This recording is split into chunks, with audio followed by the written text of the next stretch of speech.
Good afternoon, good evening. Welcome to Giants Blitz, brought to you by Pollard Equipment right here at ChilliwackGiants.com.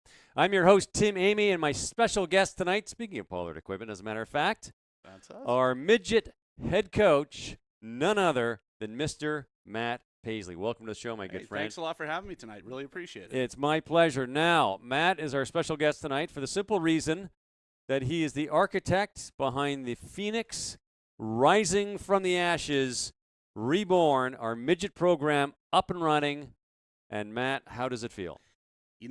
At the beginning of all this, back in January, I had so many people tell me, Matt, what are you doing? It's never going to happen. And that is, that constant, no, it's never going to happen. You're never going to be able to do it. That is the biggest motivator. And people that know me know, you tell me I can't do it, I'm going to do it. And it has been just a wonderful experience. These kids are buying in now. We're up to, I think, 22 players on our roster. It's been a fantastic experience. Now, I want to touch on that very quickly. You have two new kids on the roster. Who joined? Well, we got 5 new kids on the roster in the last 2 weeks. Oh, really? So Okay. since we went into the game 2 weeks ago against White Rock, Right. with 17 eligible players. Okay. After that showing, which even though we lost, Great game. Very tight game. excellent game. Even though we lost, within the next 2 weeks, we had 5 kids come to us and say, we want to be a part of this. What's the catalyst for that growth? What's bringing it together? I don't think there's just one thing. Being successful on the field is a major facet of that. But honestly, we're a team, and guys see that, and guys want to be a part of that. It's exciting to be a part of. Okay. Now, you're 1-1 on the season. Yep. First game was a bit of a heartbreaker. You lost 2018, like you said, to White Rock, and it was very close. Yeah, to the reigning provincial champion, White Rock. Yeah, we had them on the ropes too. So you did. Unfortunately, anyway, whatever. And you won last week. So, yeah, in terms of the team and growth and building, like how are things looking? I feel like we're the best team in the league. How's that for a statement? How's that for confidence? Yeah, Fantastic. Yeah. And that's not to disrespect any of the other teams. Yeah. It really isn't. It's just it's important. If I don't believe in the kids, how can they believe in themselves? Yeah. Right. So we go in with the attitude we're the best, and we're going to show people. Now, you came to the board about a year ago or so, and you put in your application to be midget head coach, Yeah, which, of course, was sure. obviously accepted and readily accepted. You had a philosophy and you had a plan, and give us a recap, the 50-cent version of what that whole process for you was looking like prior to getting everything started. So, moving or when we decided we needed a midget program back. I mean, obviously we've known this for 2-3 years that we needed it back. As far back as junior bantam, when I saw things starting to fade away at the midget level, I had that plan, right? Because I knew, right? There was no secret. We're going to come back, and I was going to run that, right? That's just how I am, right? All right. You always plan that way. So we, actually, and I say we because Drew Saunders has been a massive part of this. Our president, Drew Saunders. Drew and I, he's been my right-hand man for the last 9 years. And we basically said here about a year and a half ago, how are we going to do this? And so we kind of, we verbalized our plan. We talked about player recruitment. We talked about how we had to work with different organizations to make sure that, grow bonds in the community. And then, sprinkled a little fairy dust on it, wished upon a star, and there we go. We got a team together, and it's been great. Yeah. Now, it's you got the team going. You had 17 eligible players to start the season. Yep. That was a struggle because, you guys were going for a 12-man team. That's what you wanted. You got 9-man. I just wanted a team. You just wanted a team. I'm going to be clear with you right now. Yeah. Everyone says, we wanted 12-man. No, I just wanted us to have a team. Okay. But you had players that Yeah. were committed to play with you, but then for whatever reason had to drop out, Yeah, right? that's right. So, what was that roller coaster like? Well, oh, man. It's funny you talk about this. I was talking with Bob over at Valley Huskers about it last night. And, this whole process has been a series of highs and lows, and the highs are really high. And honestly, a high is as little, something as small as a kid saying to you, yeah, coach, I'm in. And that is a massive high, right? Because, you're looking for that commitment. You're really working hard to get those kids to buy in, and a kid believes in you. that's an amazing high. And then 2 days later, that kid says, "Mom says I can't play." And it's like, okay, scratch it off, back to the drawing board. You won't be needing this anymore. It's so yeah, like it's being crazy, and even this through through training camp. We had our 17 going into game 1. That 17 wasn't the same 17 we had started at the beginning of training camp. There's 14 of them were the same. We lost 3 and gained 3. Wow. And I mean, I look back at what the roster could have been. You drive yourself crazy. We would have had a 12-man right. Program by now at this point if the kids that could have stayed had stayed. But I'm a firm believer in, you go with what you got, and maybe it was meant to be. Those kids couldn't play or didn't want to play, and there's kids that do want to play, so we make a spot for them. And they're playing. I mean, that's the most important thing we have to stress. 9-man, 12-man, there's a team, and they're playing. Yeah. For sure. And, and there's this misconception. Everyone says, oh, it's too bad you didn't get a 12-man team. Tell you, man, 9-man football is amazing. Yeah, it pretty is exciting. 9-man football, like, I'm a ground and pound run. That's what we do, and that's what I believe in.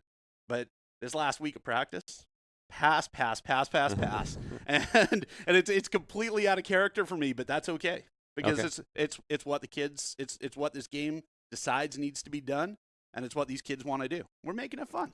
Now you obviously touched on this. You've been a 12-man coach through your whole career. For sure. So what kind of adjustments are you making? I mean, and just explain maybe the nuances between the two different styles of 9 to 12. Well, I mean, the obvious thing for sure is the field size. Yeah. Right. Mm-hmm. I mean, you're taking 15 yards of width out of the field, and that changes the way you approach the game. It's almost arena football. It really is, and so my initial thought was, I mean, I scouted all, as best as I could scout these teams going into the season going, what am I going to be up against? And I see everyone is in these 3-man lines, with wide receivers everywhere. And so my initial thought is, well, you know what? If that's what everyone's used to, I'm going to do something different. Right. I'm going to go back to my ground and pound. I'm going to load up 7 guys on the line, and we're going to do it. And what we found is it's actually by sucking everything in, it's actually given us more field to work with. Okay. Right? So we pulled the defenses in, and now you're going to see in the next few weeks, we're going to see how we can open up based on what we were doing right now. Oh, okay. Yeah. Interesting. Now you mentioned Bob Reist. Yeah. Bob was here last week. He was our guest, and of course, he waits for you guys to finish practice, and then his team comes on, I believe. So he's able to scout out you guys. We're actually practicing at the same time as him right now. Okay, fair enough. But I mean, you my point is, twice a week you're on the same field together, more or less. Once a week. Yep. So he's scouting out you guys, and you reached out. I think you reached out to the Huskers. You wanted to build that giant Husker relationship where we get kids from your program simply crossing the street to go to theirs. Yeah. How is that working for you guys so far? So originally we had hoped that there was going to be some sort of a crossover where some of the kids that weren't quite ready for his program were going to come down to us. Didn't quite work out that way this year. They just have an amazing program, and Bob is doing an amazing job. So those kids stayed where they were. We just kept, and honestly, one of the greatest lessons I've learned in football, I finally learned this year. Okay. Recruit. You never stop recruiting. And I learned that from watching Bob and how Bob dealt with things. And so, maybe I didn't get those players from Bob this year, but I got those lessons learned. Okay. And that's really what's helped me grow the program to what it is. No shame. Yeah. I got no shame, man. I'll ask anybody to play, and it's been great. And so moving forward now, we've got 5 18-year-olds on our roster that are primed to make that step next year. Okay. Up to the Huskers. We're gonna have 5 more local kids, Giants kids, that are going up, and we're pretty excited about that. Yeah, that'd be pretty sweet, because the problem was for a long time is that these kids from Chilliwack would go to anywhere from Kamloops to Okanagan to VI, and they're not crossing the street. I tell you, that ain't happening on our watch anymore. No. Not going to happen on our watch. Well, we had a good program here, but unfortunately for a long time, the Huskers, not so much, and so they just didn't want to go play there. But we got 2 great programs here now. It's really working out. So who are you playing this week? Comox Valley. And? They're 1-1, same as us on the island. They've lost to the same team we lost to and beat the same team we beat. They're a from what I understand, they're a big ground and pound team too. So it should be pretty exciting. I'm going to Victoria, or sorry, going to Courtney. Gonna go play them. And you know what the thing I'm most excited about? What? A road trip. This is team building time. Yeah. Right. You know, we're gonna cement those friendships this weekend. And just so for those listening, what happens on the bus stays on the bus. There'll be no Facebook real time. I guess we'll like grab the phones from the kids to keep things. They're on my watch. Don't you worry. Now, speaking of Facebook, I was on your Facebook page and you had Yeah. a great shot of your boys sitting in the stands. Team but- building around a banana cream pie, which I'm very curious about because, I mean, who doesn't like a good banana cream pie, right? So you know, it was wonderful pie. I gotta tell you that right now. You know, one of my closest, most dearest friends, Colleen Saunders, she made a bunch of pies last night as a going away thing for BK. Oh, okay. So BK is going to Australia to play semi-pro ball now. You're kidding me. Okay. You did not know that. I did not know that. Now you know. Now I know. Knowing's Secret's half out. the battle. So anyhow, to celebrate. Thanks, G.I. Joe. Yeah, Okay, I know. good. So to celebrate that, we, you know, Colleen brought these pies, and man, you wouldn't think pies would form bond. You know, kids would be able to form bond over pie. Man, it was exciting. Did they use forks or it was just? Like, You know, there was a couple of kids licking plates. You know, but yeah, it's for the most part they're pretty civil. Okay, Right, excellent. So now you set the foundation for the program. Just before we wrap up, Yeah. there's this season. You're going to be on head coach next season, I assume. Unless somebody's got a plan I don't know about. Okay, fair enough. So, I mean, where do you go from here? Like, obviously, there's the week-to-week game preparation. Yes. But in terms of your overall plan, your overall vision, We're already looking at next year and how we're going to build that. Okay, so what kind of things are you looking at? Well, so the understanding is that we're going to a spring ball season next year. You know, at least that's what right. I'm being told, right? So I'm actually forming those bonds and relationships with the high school teams now, and you know, we're hopefully going to work together here, and we're going to make football something even better. I mean, it's great in Chilliwack as it is right now with, you know, GW's doing great. Sardis has got a program. The Huskers are amazing, and the Giants were as good as ever. Let's bring it all together, work together. Right. So okay. yeah, we've been, man, I got my lunch kit out there and a pail and a hard hat, and we're getting to work. Nice. Yeah. Okay. Well, thank you very much. My pleasure. Yeah. Thank you very much for tuning in to Giants Blitz, brought to you by Pollard Equipment. And, of course, Pollard Equipment is owned and operated by Mr. Matt Paisley, who's our sponsor. So thank you very much for that. Next week, tune in, same time, same Giants Blitz channel, right here, ChilliwackGiants.com.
Yeah.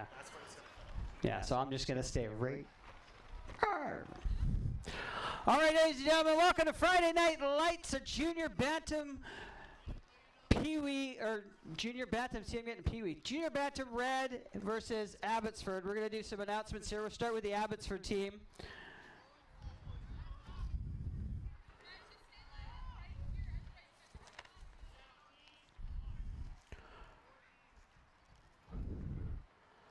All right, you guys ready? Number 2, Landon Hickley.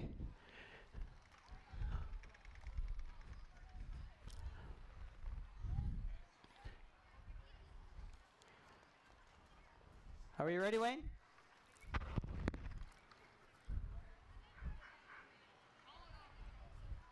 Okay, number 2, Landon Hickley. Number 8, Braden Tushire. Number 9, Quinton Wyatt. Number 11, Connor Jack. Number 13, Gurkaran Sidhu. Number 14, Derek Mora. Number 17, Liam Penner. Number 18, Justin Bellinger. Number 19, Berkram Kaila. Number 22, Owen Bushen. Number 24, Tijon Caitlin. Number 25, Adam Neufeld. Number 26, AJ Newen. Number 33, Owen Law. Number 40, Vaughn Pitzel. 44, Caden St. Croix. 52, Ethan Lynn. Number 54, Jovan Rukara. 55, Elliot Castandra. Sorry about that. Names aren't like this. Number 62, Logan Thiessen. 64, Maxim Sidhu. 65, Keaton McAlan. 66, Dawson Hendricks. Number 71, Lyndon Boss. Number 81, Miko Bird. 82, Flynn Eccles. 84, Hunter Henderson. 85, Adrian Coop. Number 88, Tyson Peterson. Number 89, Talon Troland. And number 91, Justin Menning. You did good. And ladies and gentlemen, for your Chilliwack Junior Bantam Red, cheerleaders will move over a bit.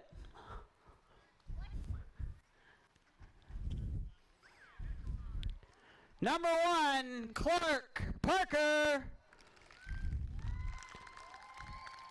Number 2, Tyson Orengard.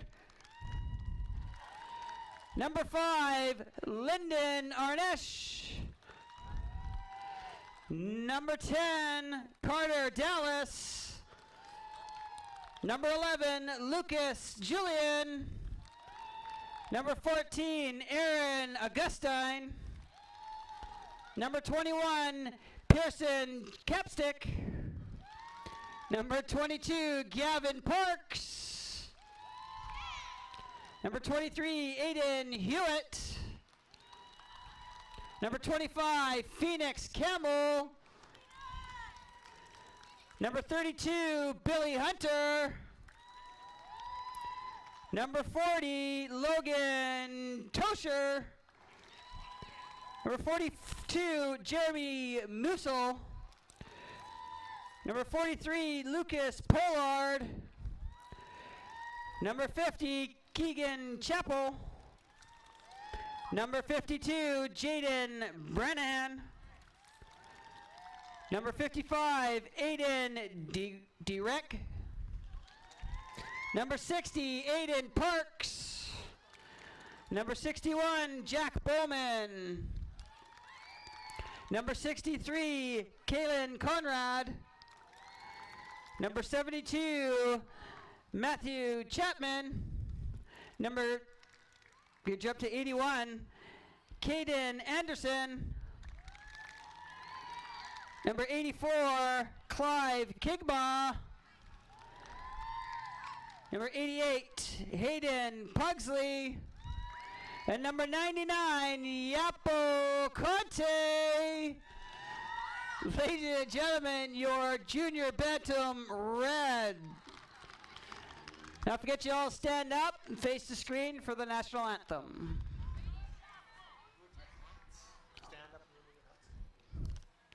Sorry, stand up and remove your hats for our Canadian national anthem.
All right, another big round of applause to our Chilliwack Giants cheerleaders who are out tonight with us. Let's get ready to play some football.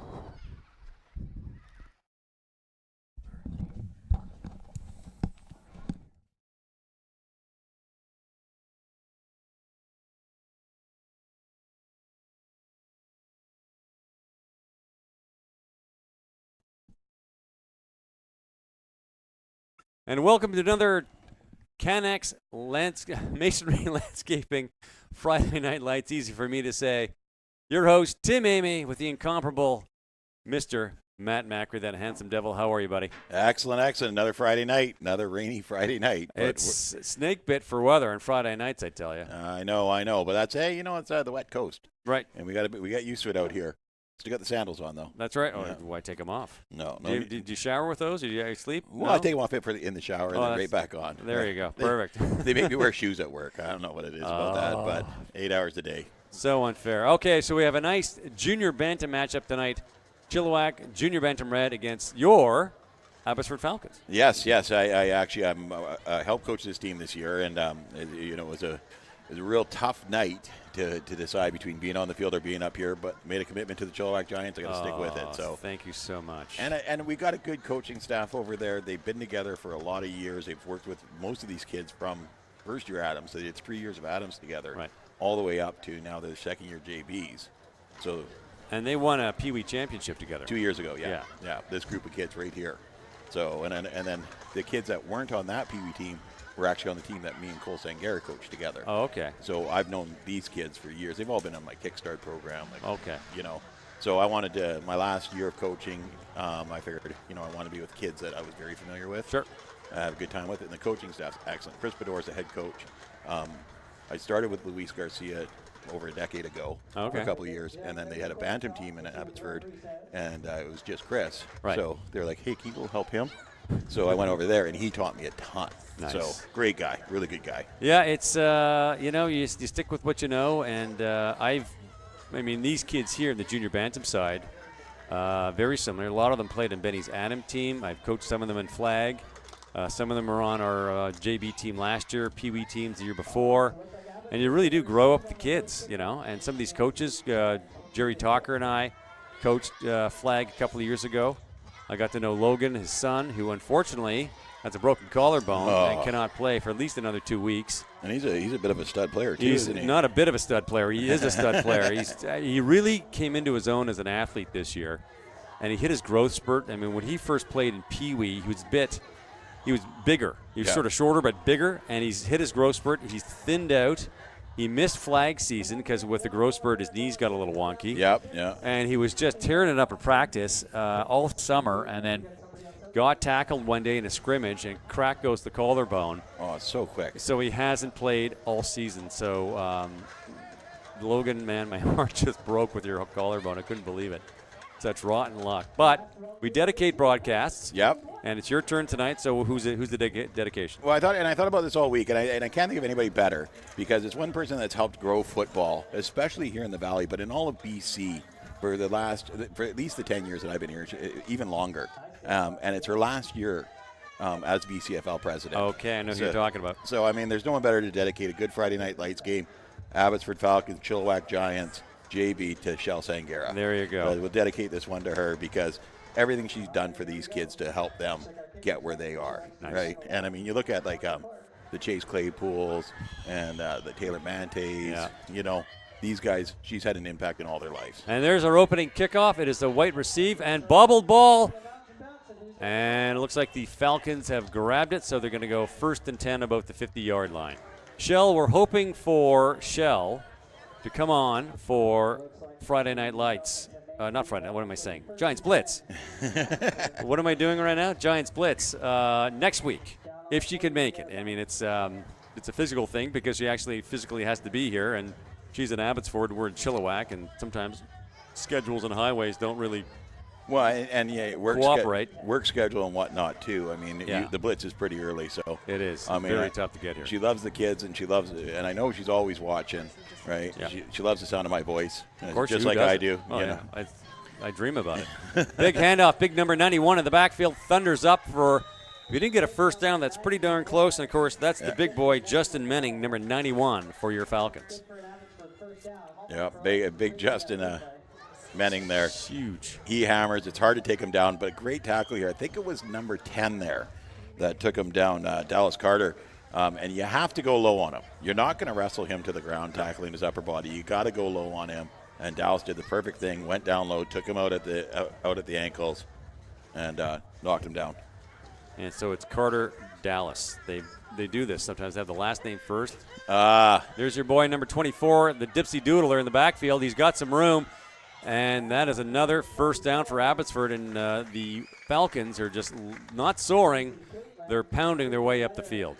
Well, that's Tajon Catlin. I mean, and he's a phenomenal runner. He's got a low center of gravity, gets really low, makes him hard to tackle, and his sidestep's phenomenal. Like, watch here. He gets to the outside, cuts back into the middle, and then keeps working his way to the outside and just steps around a couple, and shoestring right there, just held onto an ankle. That's some of the best tackles you'll see. Just get a piece of the player. That's what you got to do. That's what you got to do. Now, number 91, this is an interesting debate because Justin Menning, he's a massive kid, and he's got some mobility. But a lot of coaches, we did this on Blitz once about life as an O-lineman. O-line coaches, they don't like seeing the biggest kid put in the backfield. They'd rather see him at guard, at tackle, at center, and then you get the smaller, quicker kids. What's your feeling on that? Well, yeah, I see what the nice job in the backfield, Very number good. 25. You got the roster in front of me here. Phoenix Campbell. Phoenix Rising, Mr. Phoenix Campbell. I'm of two minds of it. Okay. When you have the big boys and the big strong boys, you want them on the O-line to give you that push. Right.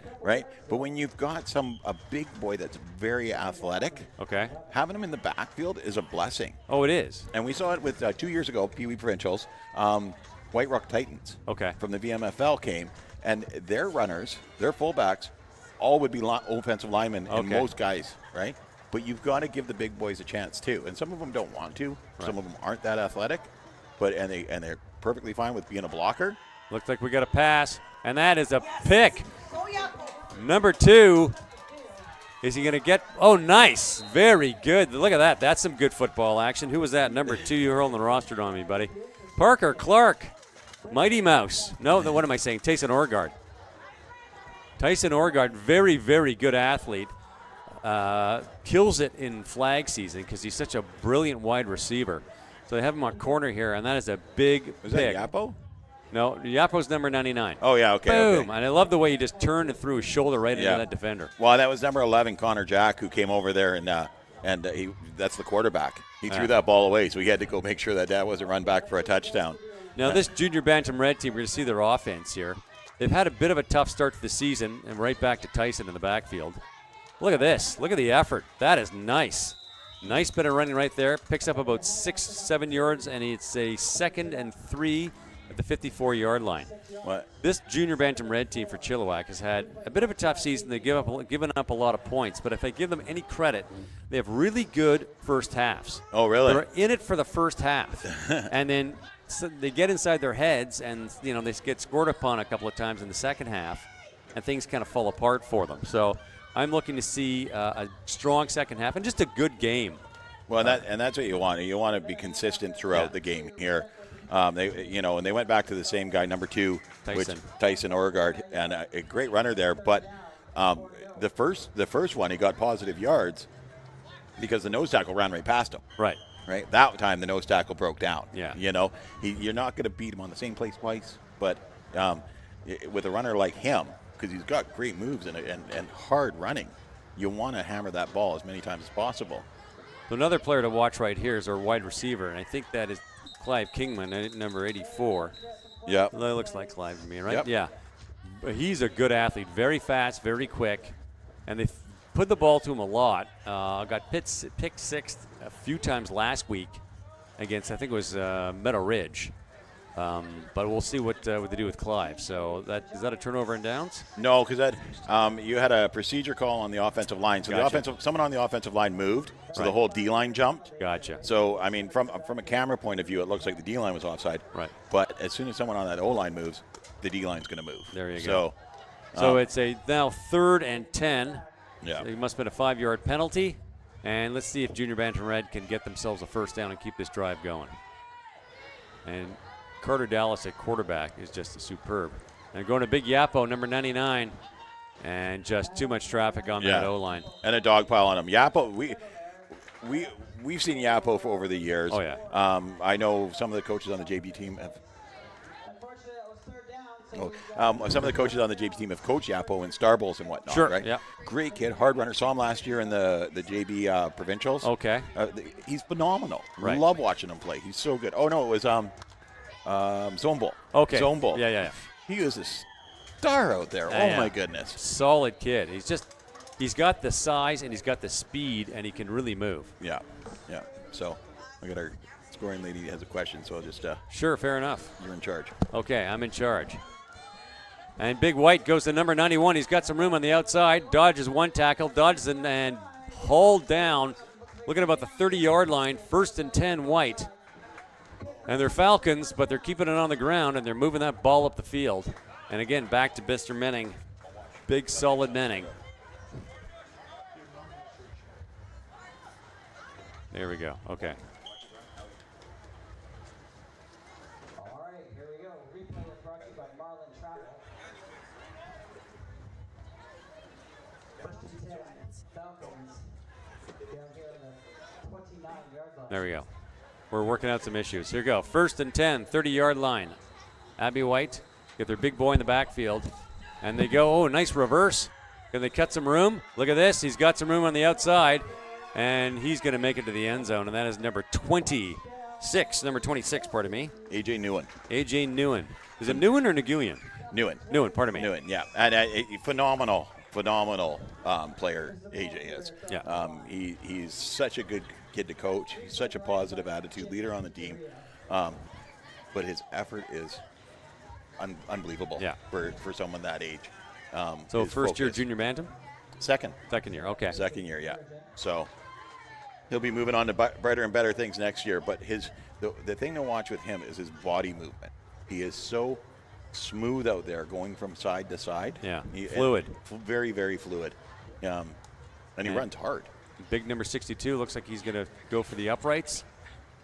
And that's a now 6-0 Pee-wee. I'm losing my mind. Sorry, folks. It's been a really long week. Junior Bantam Abbotsford Falcons Can we start the whole broadcast over, please? Here we go. Oh, he's a lefty. Look at that. Don't see that very often. Does he do it? And that's a nice-looking kick. Works for me.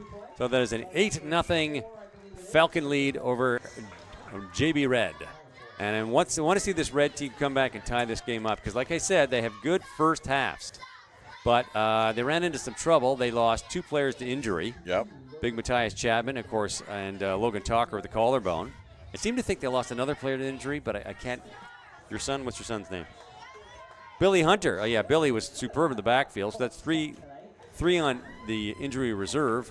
And 2 kids halfway through the season decided they didn't want to play football anymore, and that's like 5 starters gone. So I don't care who you are, you lose 5 starters. So when we did the Chili Bowl this summer, 32 and 40, those were the 2 better players on the team, and that's Billy Hunter and Logan Talker. Yeah. So those are the 2 that are injured. Yeah. That really hurts. That's a real hurt. They were phenomenal. Superb, and it takes away your entire, like Logan could do it all. Slot, linebacker, tight end, and it takes away a huge part of your game. You know, you got Clive and Yapo who are definite weapons out there. Right. But, I mean, if you take 2 weapons away, you only got to. I don't care what kind of coaching staff you have. You're going to have a tough season when that happens. Yeah. Okay, here we go. The kickoff. A little bit of a shanker. Oh, live ball. Look out, and that's an Abbotsford recovery. There's your boy, number 24. Look at the boat. All right, so someone needs to throw a flag on that. Dejan knocked that off. Yeah, you can get a lot of trouble for that. Yeah. So you hand it back to the referee at this age. Politely, and you walk over, yeah. Yeah. So they told me, I was down there talking to the boys before the game, and they're like, yeah, we didn't have school today, so we stayed at home and watched Saquon Barkley highlights all day. Not a good thing. Well, he likes to celebrate. So yeah. Got to remember back in the days of in the 70s, so it's a huge Dallas Cowboys fan with, oh, God, who's the Roger Staubach and company. Yep. And then who was the quarterback that took over for him? I can't remember now. My age has caught up to me. Number 24 in the backfield. Look at him, Dipsy Doodle. He's got some traffic, and he's still on his feet. Look at the effort. And that is a good 9-yard carry, if not 10 and a half. We're going to move the sticks. And it's going to be really close. It's super really close. To so first down there. 2nd in inches. But the funny thing, you watch number 24, right?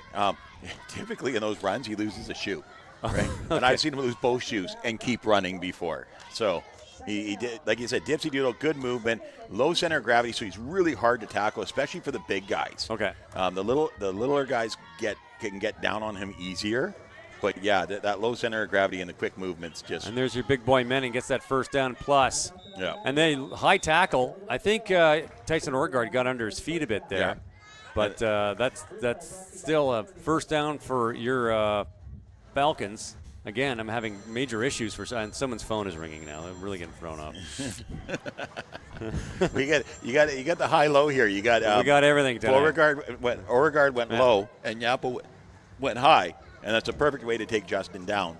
Anyway, going back to the Dallas Cowboys in the 70s, they're going into a Monday night football game, and of course the showboating was getting a little out of control because they're a pretty cocky team.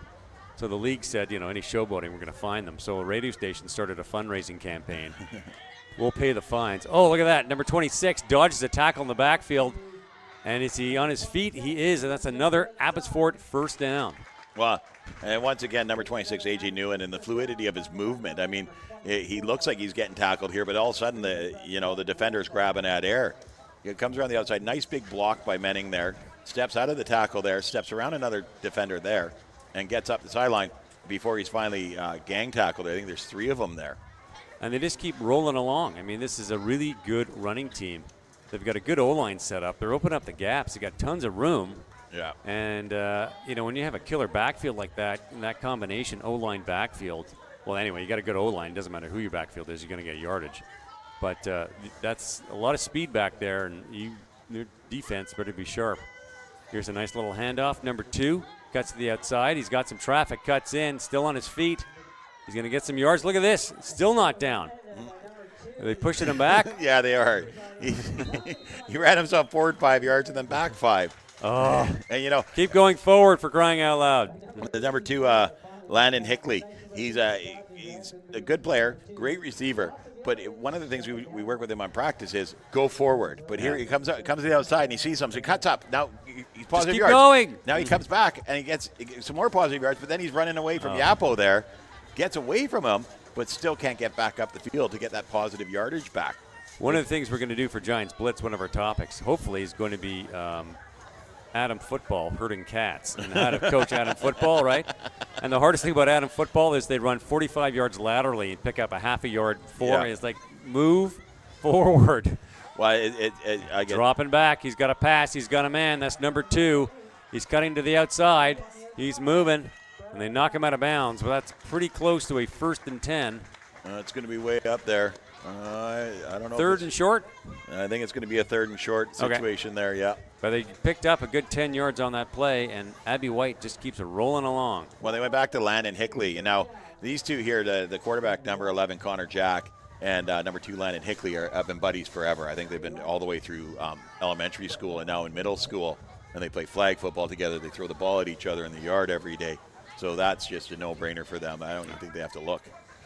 To have that kind of connection on a team with 2 players like that, that's a huge bonus. And they're back to the big boy, Mr. Menning, thundering up the middle, and that's a 1st down for sure. Yeah. And that sets up a 1st and 10, probably about the 6-yard line. And I tell you, JB Red, they usually have a good, strong first half. They better turn things around here because they're going to have a really tough second half if they don't stop this drive and get some points on the board. Well, and it's one of the things, we started out good. We beat Chilliwack Blue, Abbotsford JB. When I say we beat Chilliwack Blue the first week, and then we had a really tight first half against Meadow Ridge, and then they opened up on us in the second half. Okay. And we lost soundly to them. And then last week we had a really tight game. It was 22-22 at the half. Oh. And it wasn't until late in the third quarter, first play of the fourth quarter, that they scored to go up. And then they got one more at the end when Abbotsford was pushing. Now, ball just went into the end zone, but there's flags galore. Let's see what they call here. Oh, they didn't call procedure, so it might be an offside. I like this Abby White team, and you mentioned JB Blue. You beat that's my son's team, 20-0. Yeah. And we kind of beat ourselves in that game in the first half. We had a really weak first half, and we were knocking on the door. We had plenty of chances to put the ball in the end zone. We just didn't do it. So I like this team, but it's it's beatable. Like I said, some of the parents that you could beat this team, but I mean it's just the offense isn't clicking here. And like we said, I mean you lose 4 or 5 starters. I don't care who you are, you're gonna have a tough season. So here's hoping. I just want JB Red to have a good game tonight. That's it. So both teams were offside, so that nullifies replay first down. Okay, so still 1st and goal, sitting about the 6-yard line. Yeah, no, that Chilliwack game was a battle. I mean, the score was 20-0. Yeah. But it doesn't tell the story of the game. No. And we go back to Menning here, and Menning now is in the end zone, and that is officially a touchdown. So 1:44 to go in the first half, and it's 14-0 for the Falcons. Pardon me.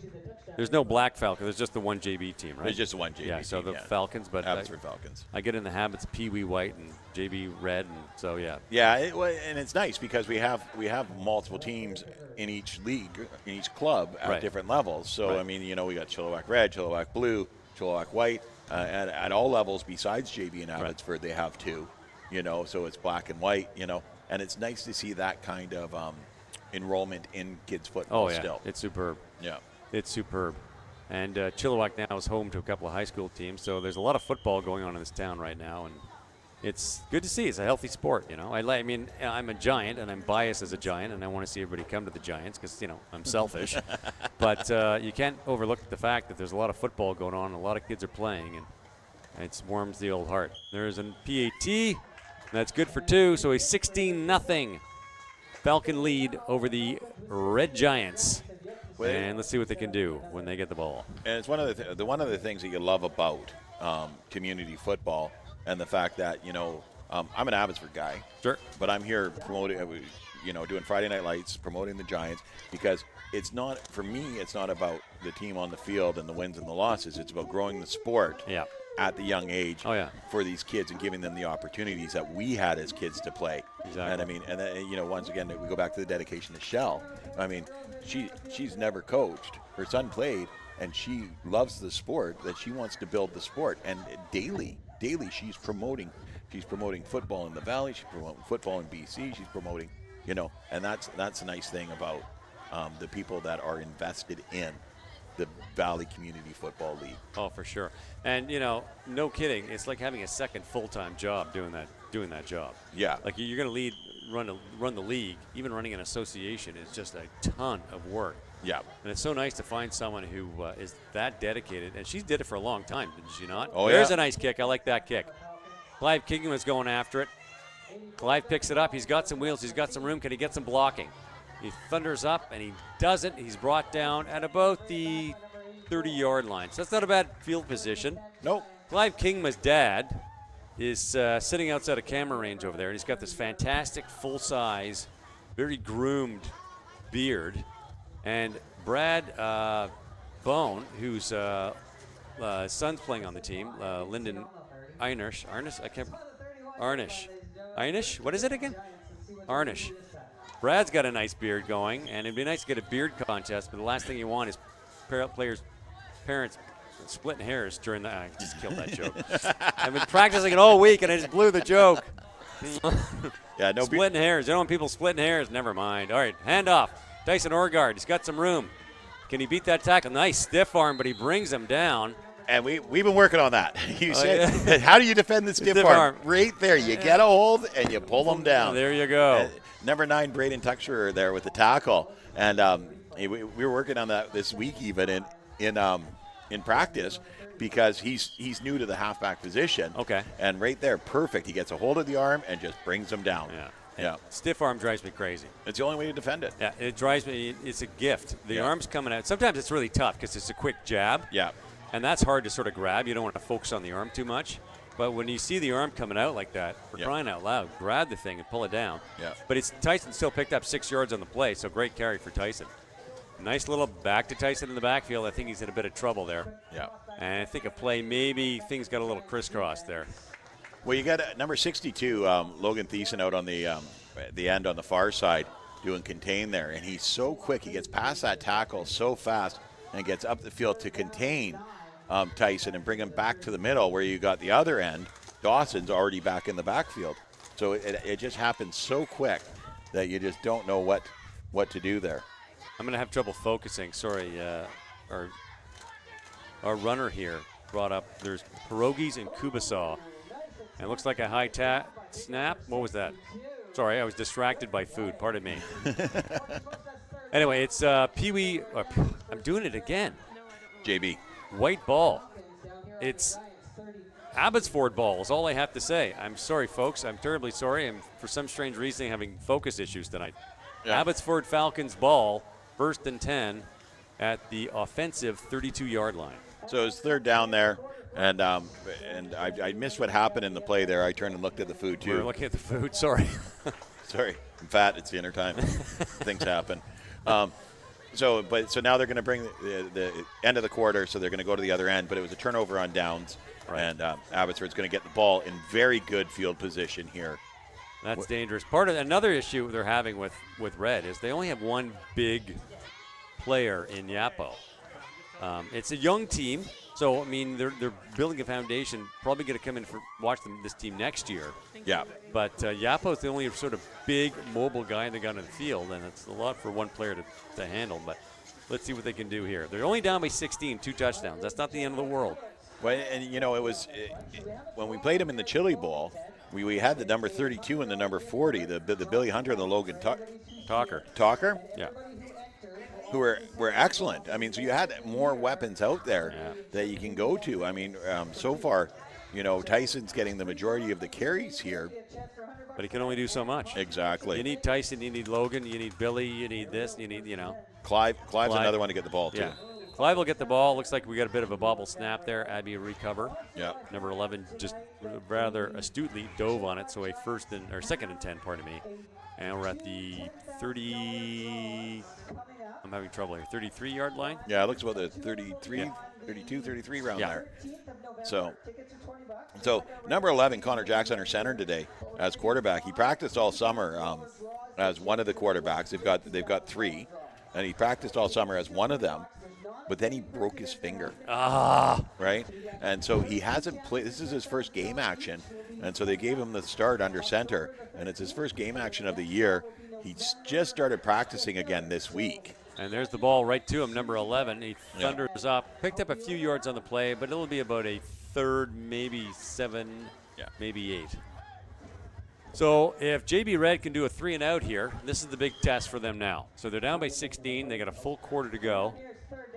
Oh, look at that. You can read that in 2 minutes. We just got a message from Shel Sangarre that we'll read in a couple of minutes.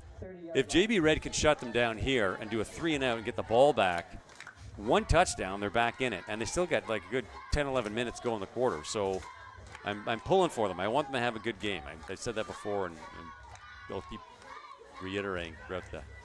So here we go. Handoff in the backfield. Sweep into the outside. Number 24, Parker Clark, 1 man to beat. And he beats past Parker, and he's, look at that, in the end zone.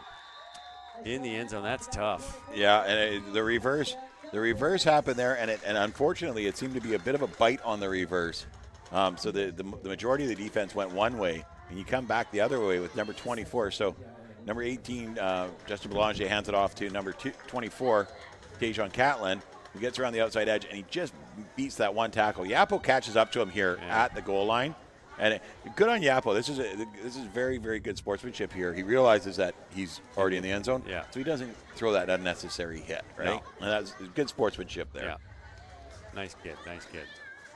But one of the issues they're all having on JB Red is their tackling issues. We saw that there. I mean, that never should have been a touchdown. But, you know, you build these things. Yeah. So the season's not over yet, and you keep building. You just getting better and better. And there's another PH. This kid's got a beautiful foot. Holy moly.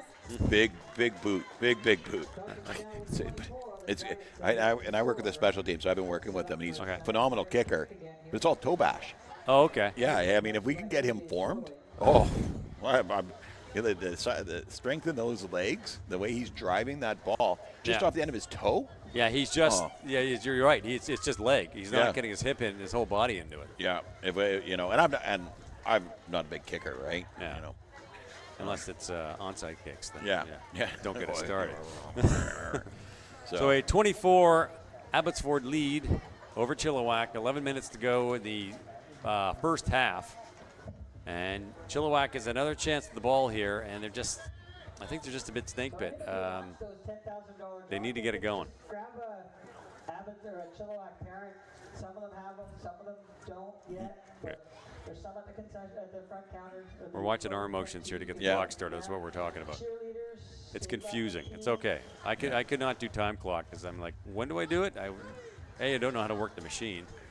And B, there's a nice kick.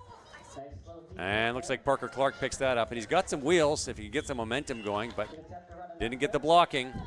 So he's hauled down right past the 50, what am I looking at here? 47-yard line. Yeah. I had to stand up. Sorry, I've got a bit of a stiff back, so I can't sit or stand for too long. He does a great job of fielding it in the air here. Makes one tackler miss, and then the next one comes in and cleans him up. Yeah. But he goes forward. And he picks up a couple of yards. Maybe it's only 2 or 3 yards, but at least he's going forward. The side-to-side stuff kills me, especially on the kicks. I know. But you need blocking, though. If there's no blocking, you're not going to get any, So take what's there. Yeah. There's 3 yards in front of you, take it. There's 30 yards, take it. But take what's there in front of you instead of running side to side or backwards. I'm just looking at their wide receivers. We got Clive on one side and number 81, Caden Anderson. And I'm going to tell you a cute Caden Anderson story in a minute. He's on my flag. Going back to Tyson Orgard. He's got some wheels. Does he have some room? Look at this. Beautiful. Nice job. All the way to the 50-yard line, and that is a good 12-yard gain.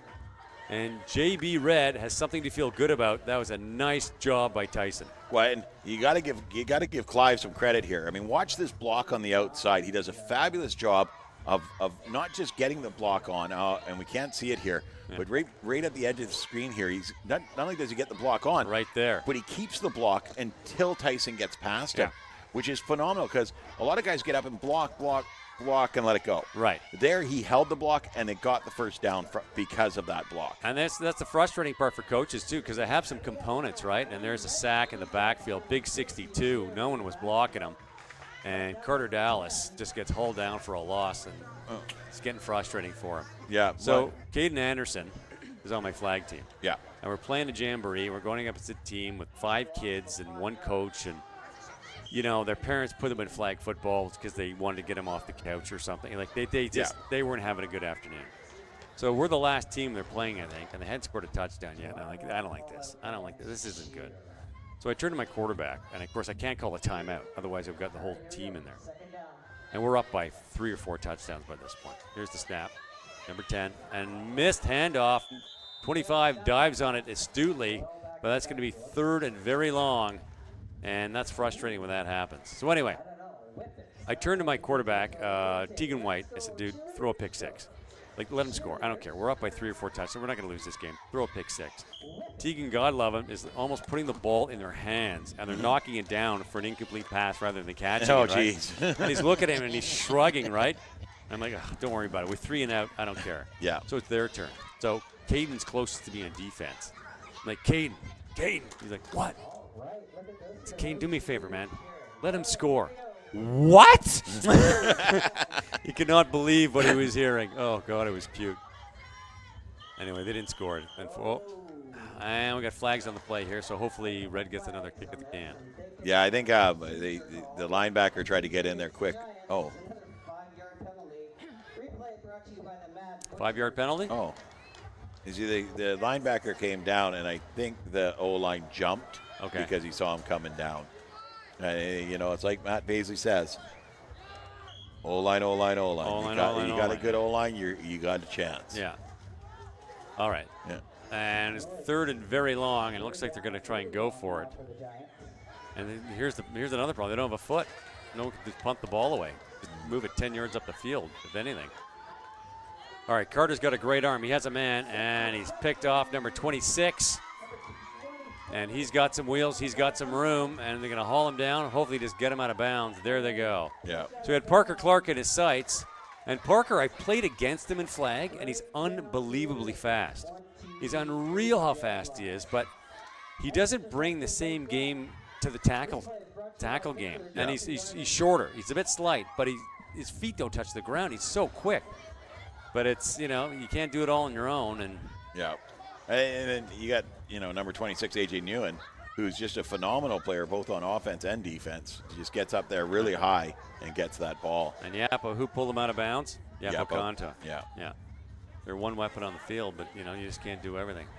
So it looks like Abbotsford takes over with better field position. How they just overturn the ball, and they're at the 29-yard line, or 31, pardon me. No, 29. What am I saying? I can't count. This broadcast is just going to pot. Number 24 in the backfield picks up a few yards on that. Got his feet taken out from underneath him. And Abby just keeps rolling along, my friend. Well, and here's the thing. They've been hit with a few injuries over there, too, it's right? Tough. It's tough. You got A.J. Newen's off the field, and they brought in, a couple of different running back for that, but they've had to move. They can't bring Justin out. They got to play him out at slot. They've got Owen Lowell in now as the fullback where Menning was playing, but because they're short players, they can't, you got to get someone out there on the slot, right? Blocking. So they were sort of a bit of a young team to begin with. Yeah. Which, sometimes you get a young team, you just build for next season, right? Where JB Blue did that last season. Nice pass. Number 91 gets the ball. Missed the tackle there. There's Yapo again. Saves a touchdown, but there's a flag in the backfield. So, yeah, I think it's going to be a holding call. Yeah. Yeah, holding on Abbotsford. So that's going to come back. I thought he got a little bit too much time in the pocket there. Yeah. I was going to say, I was watching the play. I was going to say either a hold or a legal block. Yeah. You watch here. He rolls out here, and one guy grabbed the end on the far side and gave Connor Jack extra time here. But Yapo comes in and just bowls over Menning. Great job by Yapo. Yeah. And Menning's a big kid, so throw the shoulder and knocks him down. That's tough to do in a kid twice your size. Yeah. Well, he hit him in the right spot. Hit him on that hip. Yeah. They're always going to go down. Yeah. And it looks like we got a timeout called for the Giants. And there's Logan Talker. And there's another thing I like about Logan so much. He hasn't played a single game. He's at every single practice. He's leading the warm-up. He's on the sidelines. He's got his jersey on. He's out there running. He's just my son goes to middle school with him. Yeah. And he says every lunch hour, maybe not so much, but he's, every break, every lunch hour, he's either throwing a football around, he's playing basketball with his friends. He's just a consummate athlete. Yeah. He's always sort of doing something, and just a great kid. And, my heart just Number 40, right? Talker. You got the roster in front of me. Yeah. You got the roster in front of me. That makes sense. Number 40. There's another Phenomenal. gem. There's another gem tonight. Okay. Yeah. He's a phenomenal player. I love watching him play. And 32 is the other one. You got Billy Hunter, who's hurt as well. The two of them in that Chili Bowl were a lot of fun to watch. Oh, and Billy Hunter had a superb game against us in that first half. And just that injury bug gets hit, and it's, what do you do? Yeah. Yeah, only touchdown last week, so yeah, that's a tough. I like this red team, man. I know all these kids. So Logan Talker, he was collarbone, you said? He was what? It was collarbone that he? Yeah. Cracked it. And then what about Billy? What happened to? Oh yeah, I heard. Yeah. Tore the skin right off. Cleat to the arm. Hand off in the backfield. There you go. There's a nice bit of tackling right on the line of scrimmage. Number 25 and number 43 come in and step up to the plate. And sometimes there's something you got to feel good about. Yeah, and number 33, Owen Law with the ball here. He gets a couple of yards. He pushes forward for a couple of, but not a great block either. Like they didn't get a really good push on that. Yeah. And a good job by the defensive line to make that tackle right around the line of scrimmage. Beautiful. So 3rd and long, and let's see if Red can just finish off this half with a positive note here. If they can stop him here, it's going to be good. There's a big block coming up. Ball is up, and yeah, nice. Tyson Oregard, I didn't even have to look at the number. Gets the pick. Beautiful. That's good. Or no, was that Clive? Who was that? No, Tyson, number 2. Yeah. You watch here, and this shows the lack of practice that Connor Jacks had at quarterback here. Right. You see, he drops back, he gets fake handoff here, a little bit of play action, but he doesn't set himself before he throws, and he's bouncing forward because he sees that Justin's beating the defense. He's behind the defense. Well, you don't set your feet when you go to throw that ball. You don't have the power to put it deep down the field. You can get away with a short pass, right? But you're not getting away with a 25-yard pass like that. And a great job by the defense to come down. It was 3rd down. They should have just knocked it down. Yeah. But now it was similar to a 20-yard punt. Right, I got you. Yeah. But they got the ball back, and Abbey didn't score. So there's a handoff in the backfield, and no room to get through that O-line. Like, just the defense by the Falcons is just plain solid, and they're not getting the gaps. So the backfield there's back to Tyson. And what do you do? Yeah. No, they got to get those blocks, and I mean, excuse me. You got great contain on the outside with 62 and 66. So you have to push it to the middle, but in the middle, you've got some really good tackles, but then you got big 91 on the nose, right? It limits the opportunities. You got to get your offensive tackles, got to get a block on either 62 or 66 and get it to the outside. There's a snap. I think it's being offside. Okay, flag. They have Clive Kingman on the end, and Keaton Anderson, number 81. He's short, but he's got some wheels. Yep. And he's a strong kid. So if they could get the ball in the air to the outside and get a pass, they could pick up some yardage. Yeah. Easier said than done. But it looks like they're playing Clive as a tight end. Okay. And having him in motion across to be a lead blocker. Okay. Which is a great idea, but they got to get a block on the end. Yeah. If they can't get the ends blocked, then it's the tackles that they got to step out and be responsible for the ends. And without that, the ends are getting great contain on the running game. So it was a offside on the Falcons, so they're going to move ahead 5 yards and replay 2nd down. Nice. That's a break. That's a positive. Yep. Let's see what they do here. Looks like they got Carter Dallas on the outside, number 10. That means Huey to be a pivot, and they try to run the ball up the middle, and then there's number 91 again. Yeah, and 99 Yapo, Conte trying to go up the middle, and then Justin Menning's just there waiting for him. Yeah. And a couple of big bodies there. Good athletes, both of them. And, of course, if your O-line can't hold the defense, how are you going to throw the ball? Well, yeah. You got to set, right? And it's just the whole thing starts to snowball on you. But they've got the ball. They still got possession. It's 3rd down. One good play. They get 1st down. Yeah, that is Carter on the end there going wide receiver, right? Number 10? Am I reading that jersey correctly? This one out the far outside here? Yeah. I think so, yeah. And here's the ball. He's got a man. Oh. Just overthrown. Number 22 in his sights. Gavin Parks. Is that Gavin? Gavin Parks, yeah. Well, that is Gav. Okay, fair enough. Yeah. And that's a turnover on downs, and that give Not sure the quarterback there. Can't see the number of the jersey, but yeah, just a little bit further down the field, and he would have had it. It would have been Hewitt. What's Huey's first name here? Holy moly. 23, Aiden Hewitt. Aiden Hewitt. Huey. Let's call him Huey. So Aiden Hewitt, the good Carter Dallas, Aiden Hewitt, both good quarterbacks. Yeah. But it's a team sport. And well, that was a great throw. I mean, that's a 25-yard throw down the field. Beautiful throw. The unfortunate thing, when you get a little guy behind those big O-lines, big D-lines, they can't see what's going on down the field. So it's a hope and a prayer throw, right? And so the precision's not there. So they're throwing it as far as they can, hoping the receiver can run underneath it and catch it or doesn't outrun it. Right. It's a hope and a prayer throw. But that was a great throw. And, I mean, if he gets we got a late substitution here. Okay. Is that a penalty? Did he get onside on time? I think he got onside on time. And balls, now where'd the ball? I was watching the wrong player. Number 26 in the backfield takes the handoff and gets about the line of scrimmage, sets up his second at about 10. I think there's a little confusion with the guy running on late there. Yeah. So, I mean, I think it should be in a penalty, but I'm really glad nobody threw a flag. Yeah. Because at this stage, where they played down here. Yeah. I hear you. Yeah. So we got about 3 minutes to go in the first half. We have a 24-0 Abbotsford lead over JB Red for the Chilliwack Giants of Chilliwack, as I enunciate and try and get my enunciation and diction into the game. Here they go. We got one man back. Big 99. Run the snap.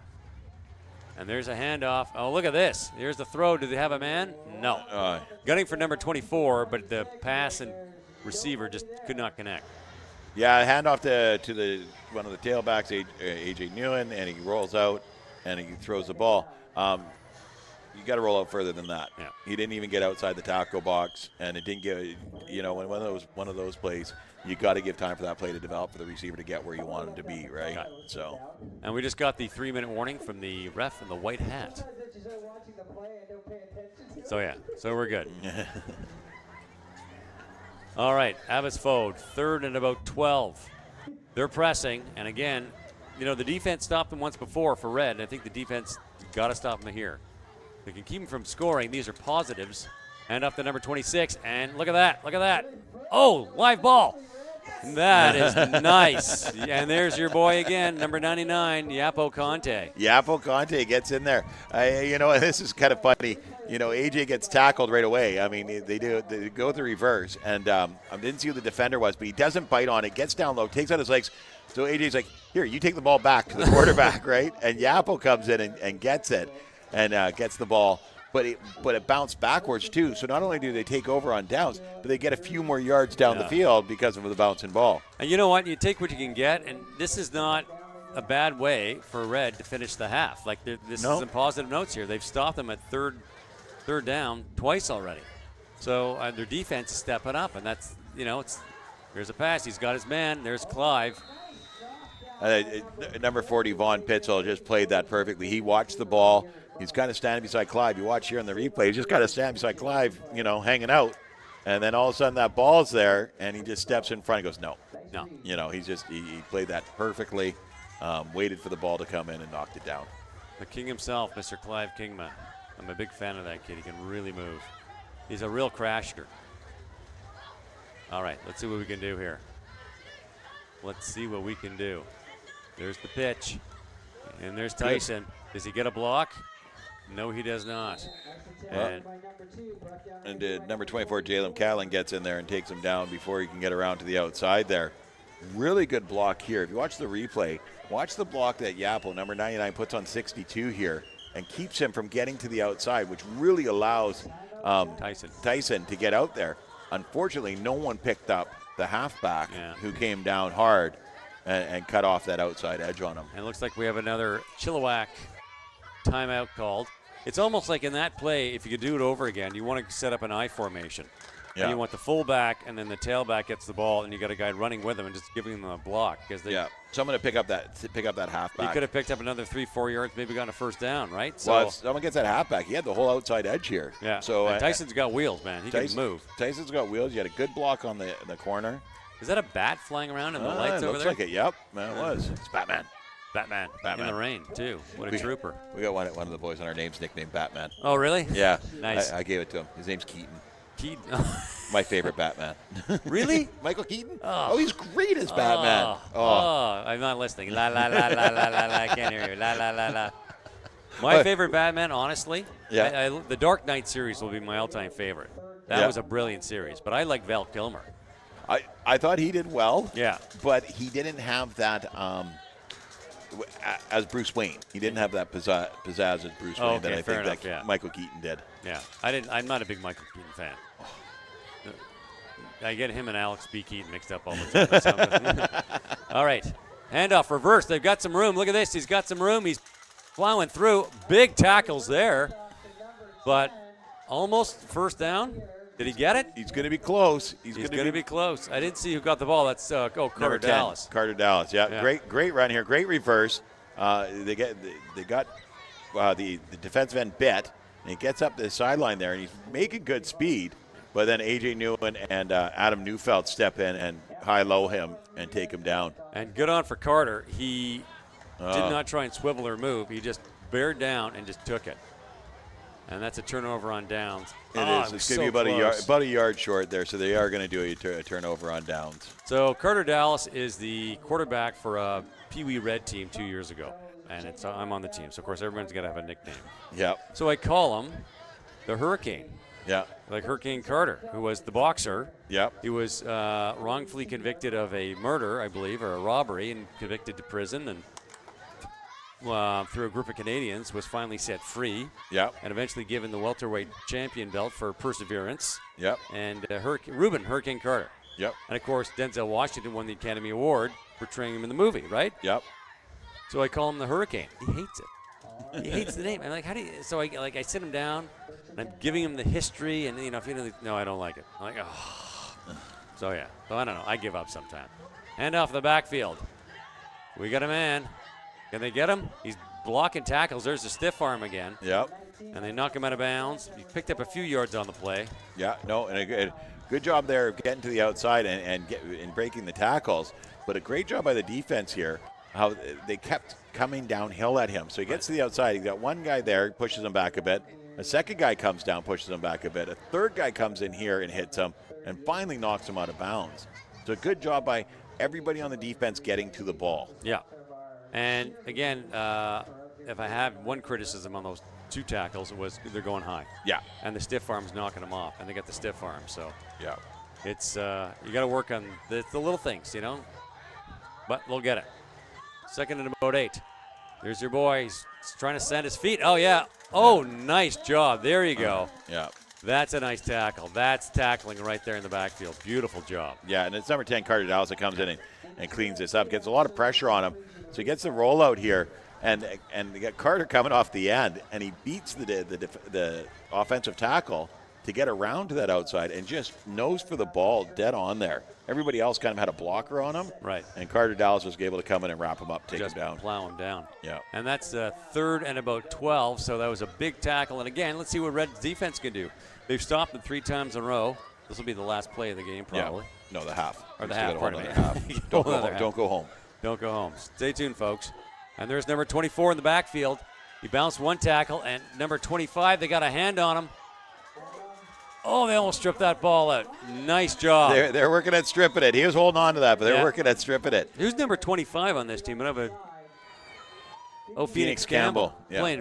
Playing great. Yeah, he's had a really good game. So he bounces off.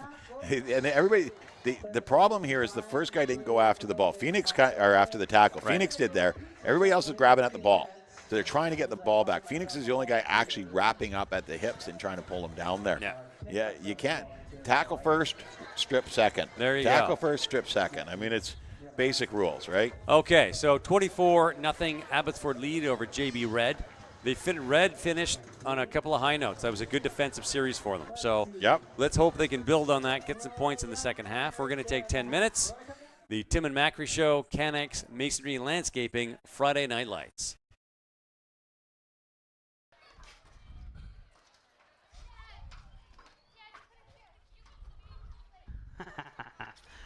All right. And a couple of cheerleaders over here to cheer you on. Look at that. This is going to be awesome. So I'm right here at the 55. Come over here. What's your name? Ruben. Ruben. Have you ever played the pizza shuffle before, Ruben? Nope. No. Okay, so what's going to happen is we're going to put 3 pizzas up on the screen. One of those pizzas is going to have a pizza in it. You got to remember what box it is and follow that pizza box until it's done. All right, here we go. Folks, you can play along. Follow the pizza.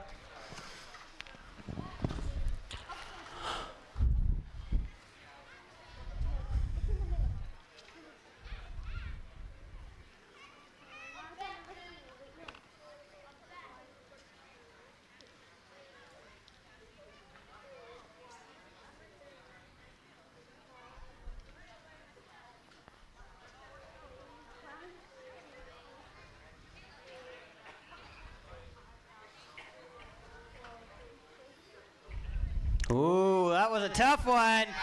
Let's start. Let's ask Ruben. Ruben, where do you think that pizza is? 1. Number 1. Everyone else concur? Let's see what number 1 has under the lid. There's our pizza. Right. Congratulations, Ruben. Thanks for playing. All right, folks, about 10 minutes, 8 minutes here. We'll get back to some playing football.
And a little Canex Masonry and Landscaping Friday Night Lights, and we're back. Tim Amy, the incomparable Mr. Matt Macri.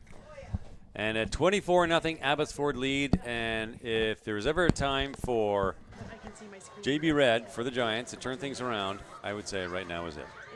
Well, I mean, they're having some success on defense, that's for sure. The last couple of drives, they've really put the stop to the Abbotsford Falcons, who scored at will in the first quarter. Yeah. So they've done great in defense in the second quarter there. It's going to come to it's going to come down to here if they can get some blocking and get their runners going. They've got, I mean, they have the tools in the backfield. They do. Carter Dallas and Aiden Hewitt, Huey, Tyson Orgard, even Parker Clark's got some speed to put him in the backfield. But I think the bottom line is they're not getting the blocking. So the running backs and the tailbacks and the slots, they can't get up the field. Yeah. And that's part of their problem, right? Yeah, so. you got to get that initial block to get them out there. And we saw that the sweeper on the outside here right towards the end of the second quarter there. Great job all around, except we missed the half. They missed the halfback. Right. And he came in and broke the whole thing up. Right.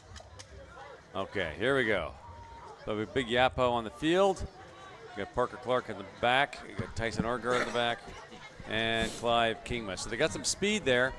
And again, if they get some blocking, they can get some yards up the field. They could score on a kickoff, no problem. And Carter Dallas is poised also. Let's see what they do here. Big foot. Nice kick. And there's Tyson. Let's get some blocking, boys. Nice block there. Look at that. Get some blocking. Look at this. Get some blocking. There goes Tyson. He's got some room. He's got some wheels. He's going to know what? He's still on his feet. What did we just talk about? Yep. It's amazing how they Gotta listen get to us blocking. out there. They must be live streaming and pumping into the kids' helmets. I take total. No, I'm just kidding. That was a beautiful run by Tyson Orgard and a good team effort because they got the blocks they needed. And now 1st and 10, and they're at the 38-yard line. They're in the offensive zone to start the second half. You watch this. He doesn't get fancy. He runs forward. He takes the yardage that are there for him, and he comes forward. He gets a couple of blocks, breaks a couple of tackles, Beautiful. and now he's stiff arm, wide open. He fights off one guy there, and we got a really quick guy in Vaughn Pitzel that comes over and takes his feet out from underneath him. Textbook tackle. Nice. But not till after he'd picked up a good 25, 30 yards on that play. So what a great way for JB Red to start the second half. Positives. Yeah. Oh, totally. I mean, even, they had 3 strong of defensive plays, series rather, to end the first half. And then you build on that, right? And off the backfield, there's Parker Clark, but where's the blocking? No, that's the Carter Dallas. And Carter just had nowhere to go. Well, and you got to throw a block there. I think number 26, AJ Ewan, just came flying in out of nowhere. When you line up your blocker like they did here on the right side, you know where the ball's going. Yeah. They kind of telegraphed where that ball is going. You get a player like AJ Ewan, he sees that it's a beeline straight for it. So second and a bit long, second and about 13, I formation. There's the handoff. And couldn't get his feet set to get that play off. They had 2 guys, weird play. They had 2 guys in the backfield, and they take the snap, the handoff, the snap. Yeah. But nobody's blocking. There are 2 guys in the backfield. They're sort of standing there, and they aren't doing anything. They are. They're just, Yapo picked up the backside, but the other 2 guys needed to pick up number 62 on the far side. Yeah. And give the quarterback a second to get the ball out of his hands. He had an open receiver down the field as well. And looks like Sean Dallas is on the field with the timeout. So we have a quick timeout. And what do you want to talk about? The pierogies. I want to talk about the pierogies. Man, they were good. Oh, my gosh. Yeah. Kubasa and the pierogies. Fantastic. I didn't. Where's this been all my life? I've been part of this association for like 7 years. Well, they're always trying out new things in that in the concession here, and I love coming to Chilliwack just for the concession. Usually, I just have a hot dog on Friday nights, and I feel a little comfort food. I feel a little let down that I didn't get one today, but the pierogies definitely filled that hole. That's for sure. Holy moly, it was fantastic. I lived in Saskatoon for 3 years. If there's anything I miss about the prairies, it was the kubasa and the pierogies. Yeah. Because wherever you work, somebody's Bubba is Ukrainian, and they would bring in, you put in an order, right? Yeah. And she would make them and bring them in. And, oh, my God, it was phenomenal. Okay, here we go. 1 man back. Slot backs in motion. There's the pitch to Carter Dallas, number 10. He's got some wheels. He's got some room. He's got a block. Look at that. Picked up some yardage. Beautifully done. Yeah. The block, he's got to stick his block here. You watch I think it's number 8 or 9 there's playing half, Braden Tuxerer, and the blocker gets on him, but then lets him go just as the runner gets there. Yeah. As Carter Dallas comes around here, gets the pitch. Great job. Big block on Menning there. Gets him out of the way. They got the end, got him tucked in, but number 2 there let go of that block on the halfback. You really got to stick that block just long enough for him to get past you. Yeah. Really another second and a half. That was a lot of yardage to try and make up on third down. That's 13 yards. They had to get to a first down. They just couldn't do it. Here comes Abbotsford. 1st and 10. They're looking at about the 33-yard line, I'd say. And looks quarterback keeper, number 11, hangs on to it. Good block there. Nice tackle effort. 84 comes in and holds him down, but not before he picks up a good 7-8 yards on the play. And the Clive Kingma, the king himself, saved the first down on that play. Well, you get big number 91 as your lead blocker. You know you're going to have some sort of success there. Right. And he gets around the outside edge here, gets the first block. Really, Connor Jack should have stayed behind him and come more to the outside edge, but he turned into the inside, and there's nothing but defenders there. And now that your blockers are fighting to get back and get a block on somebody, really, if you're running the ball, stay behind your block, get to the outside edge. Don't turn up unless the outside edge is shut. And it wasn't there. He should have stuck with his blocker. Handoff. I've lost the ball. There it is, number 24. And it looks like he's got a first down. And that's your boy just duking and weaving. Yeah. And they just marched that ball up the field, 2 carries. They got a first down. Yeah. It's like a little Mexican jumping bean out there. He's grabbing at ankles and shins there, and he's jumping out of his tackles. What were Mexican jumping beans? They had little larvae inside the beans or something, right? I think so, yeah. I think so. And they kind of stopped allowing them to come over the border. With the larva. Invasive species problem. The larva hatched. Mexican jumping beans. Oh, my gosh, I totally forgot about those. That tequila pigs, two completely different stories. Anyway, here we go. 1st and 10. He's dropping back. He's got a man. He's got the throw. Incomplete pass, number 2. And there's Parker Clark. Look at that. Broke up the pass. He's all pumped up. Good for him. Well, he did. And number 2, Landon Hickley goes up there for the ball, and it was the defender that knocks the ball. So Connor Jack throws to Hickley. Hickley goes up for it, and Parker just knocks it right out of his hands. Beautiful. Parker's got some skill, man. He's a super fast player. He's got good instincts. And he just it's like he's not playing with any confidence for some strange reason. I don't get it. He's such a good kid. He's such a good player. I love how Mother Nature takes care of me here. I went downstairs at the halftime, and it completely stopped raining, and now it's back on again. There's your big boy Menning, number 91, lumbers up the field, broke 1 tackle, and gets to very close to a first down. No, that is 3rd and 1, and we're sitting at the 54-yard line. We broke 1 tackle, and then they took him down low, and he fell on one of those poor guys. And that always scares me at practice if I get too close that he's going to land on me. And Parker. Number 2. Number 2, Tyson Orgard. But the first play, I think it was Parker, went in nice and low. Yep. Did it right, but he just couldn't make the tackle. So. Oh, those are some big tree trunks that you're trying to chop down there. All you got to do is just hit that one ankle, just sort of trip him up a bit. But hand off in the backfield, and they're getting the penetration on defense, and we got a flag on the play. So the defense is stepping up all of a sudden, right? Uh-huh. They can do it. Their defense is playing really well all of a sudden, but I don't know what the call is. It was after the play, so I don't think it's an offside. And it looks like it's going to be short of the first down. It definitely is going to be short of the first down, so it should be a turnover. Holding against Abbotsford. Yeah. You decline, so that's turnover on downs. Beautiful. Yeah. So the defense is containing. I'm liking what I'm seeing right now. They just have to have a good game. They don't necessarily have to win. Just have a good game, Well, and when you have a learning year, and I mean, a lot of people classify it as a winning year or a losing year. Right. You have a learning year, in my opinion, right? You never lose. No. You win or you learn. Yeah. Right? And this is you classify it as a learning year. And a learning year, you don't even look for a good game. You look for a good quarter. Yeah. You look good for a good series. You look for a good play. Yeah. And you build off what you can there. You've got some talent on this team. Unfortunately, some injuries of some talented players. Right. But you build off what you can, and you want to see the positive. So what you want to do is do better this game than you did the last game. And big handoff to Yapo Conte there. Some traffic in the backfield, but he still managed to pick up a couple of yards. And Yapo just starts to carry this team in both offense and defense. Well, I don't know if this was designed like this, but it looked like they let the defensive line straight through. Yapo just waited for the defensive line to run past him and then step forward. Unfortunately, number 22 on the defense there stayed with it and wrapped up the legs. But he still picked up good 2 yards on the play, and, you know, yardage is yardage. So, yeah. All right. Here we go. They got 3 guys back, taking it from the shotgun. Pro set. There's your handoff. Does he get the block? He's still on his feet, and they called the whistle. Yeah. Loss of yards there. Here's the tackle's got to get out to number 62. Yeah. Number 62, Logan Thiessen, is just a handful for anybody. But if you don't get out there and get a block on him, he's going to get past and mess up anything you try to come out that outside. And they edge. had Yapo at tailback, Phoenix Campbell at fullback. I think, am I saying this right? Or half fullback, right? Fullback's the front guy, the blocker, yeah. Maybe they should have done reverse because it was number 91 that broke up the party. And here's a sack on the quarterback, and that's a turnover on down.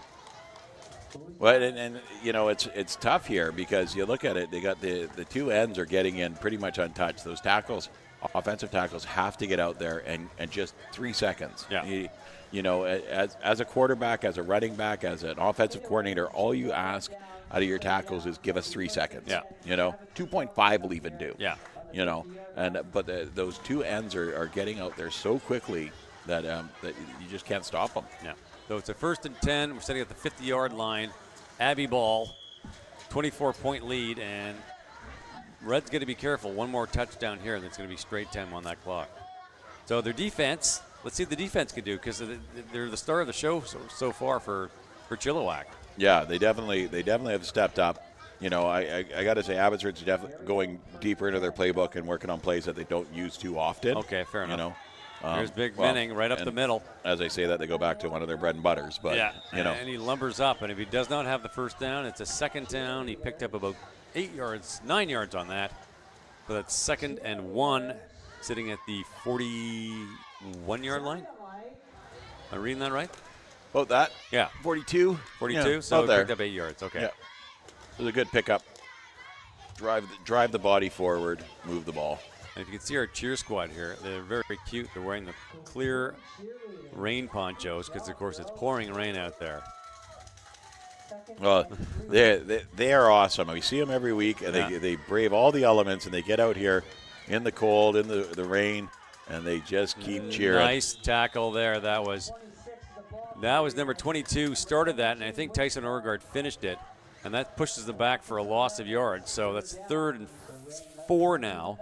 Well, they got a good stop on AJ. He tries to turn upfield here, and there's a stop, so he tries to kick outside, but the defender's having none of it and goes down low and takes him out. Perfect. Well, maybe it was 22 that Phoenix Campbell that made that tackle. I saw number 2 in the jersey, so it's a bit dark out there. Then we got the cat in the hat showed up.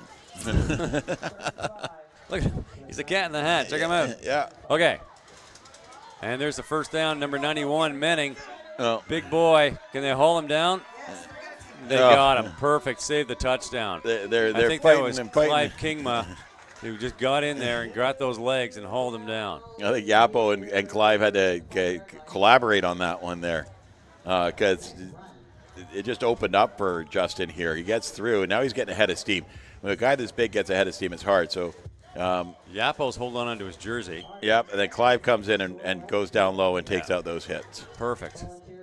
1st and 10, mind, at about the 5-yard line, but they prevented the touchdown. And the defense, like we said, has had some big plays.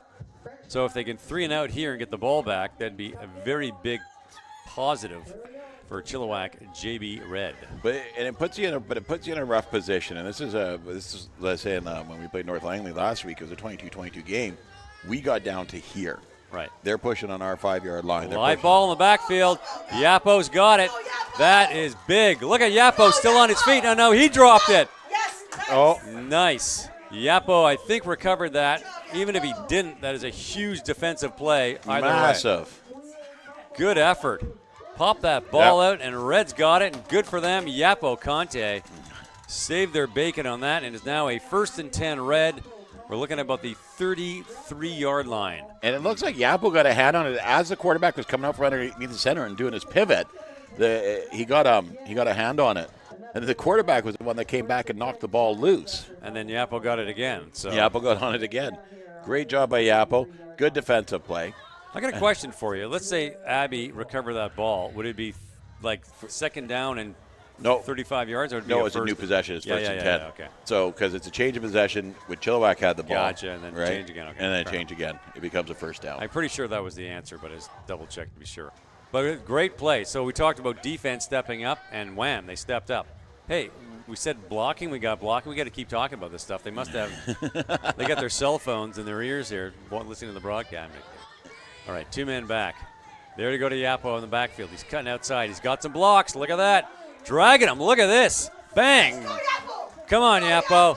Yapo's got some room on the outside. Oh, yeah, he's got a head of Is he steam. gone? Yep. He's gone. There you go.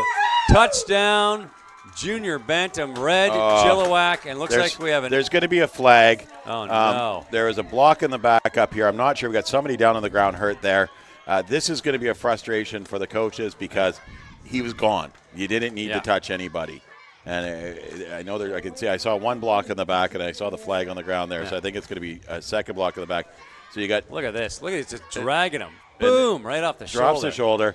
Someone's reaching for the ball there. And so here, Yapo's gone. And you just see Clive Kigma comes across here and hits. Oh, you miss it. It's out of the play, but he pushes down 14 from behind. There was no point at that because Yapo was gone. I know. Of course, you could hear the parents up here for Red pounding on the windows. They had a little bit of enthusiasm, so a little bit. You see another one. The flag was back here as well, and there was another Abbey player in the sideline. It looks like an illegal block there, so it looks like it's going to come back here. Oh. They still have possession of the ball, though. They'll still be possession of the ball, but it's going to be 15 yards from that spot. So it's going to be way back here around the 51, 52-yard line. Okay. Well, now it's repeat first down?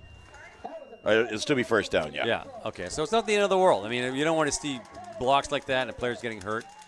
But for Red, they didn't get the touchdown, but they still have possession, and they're in decent field position. So, but it's you don't want to see those blocks. So, but hopefully everybody's okay. I'm sure he's getting up. Yeah, they're getting him up now. Yeah, he's a worry. He'll be all right. Okay. All right. Well, you did it once. Yep. You can do it again. Definitely. Yeah. Definitely. I mean, it's definitely not out of the realm of possibilities here. You know what? I mean, Abbey ruled the roost for the first half, racking up 24 points. But I'm liking what I'm seeing out of Red in the second half. They're picking it up. Okay.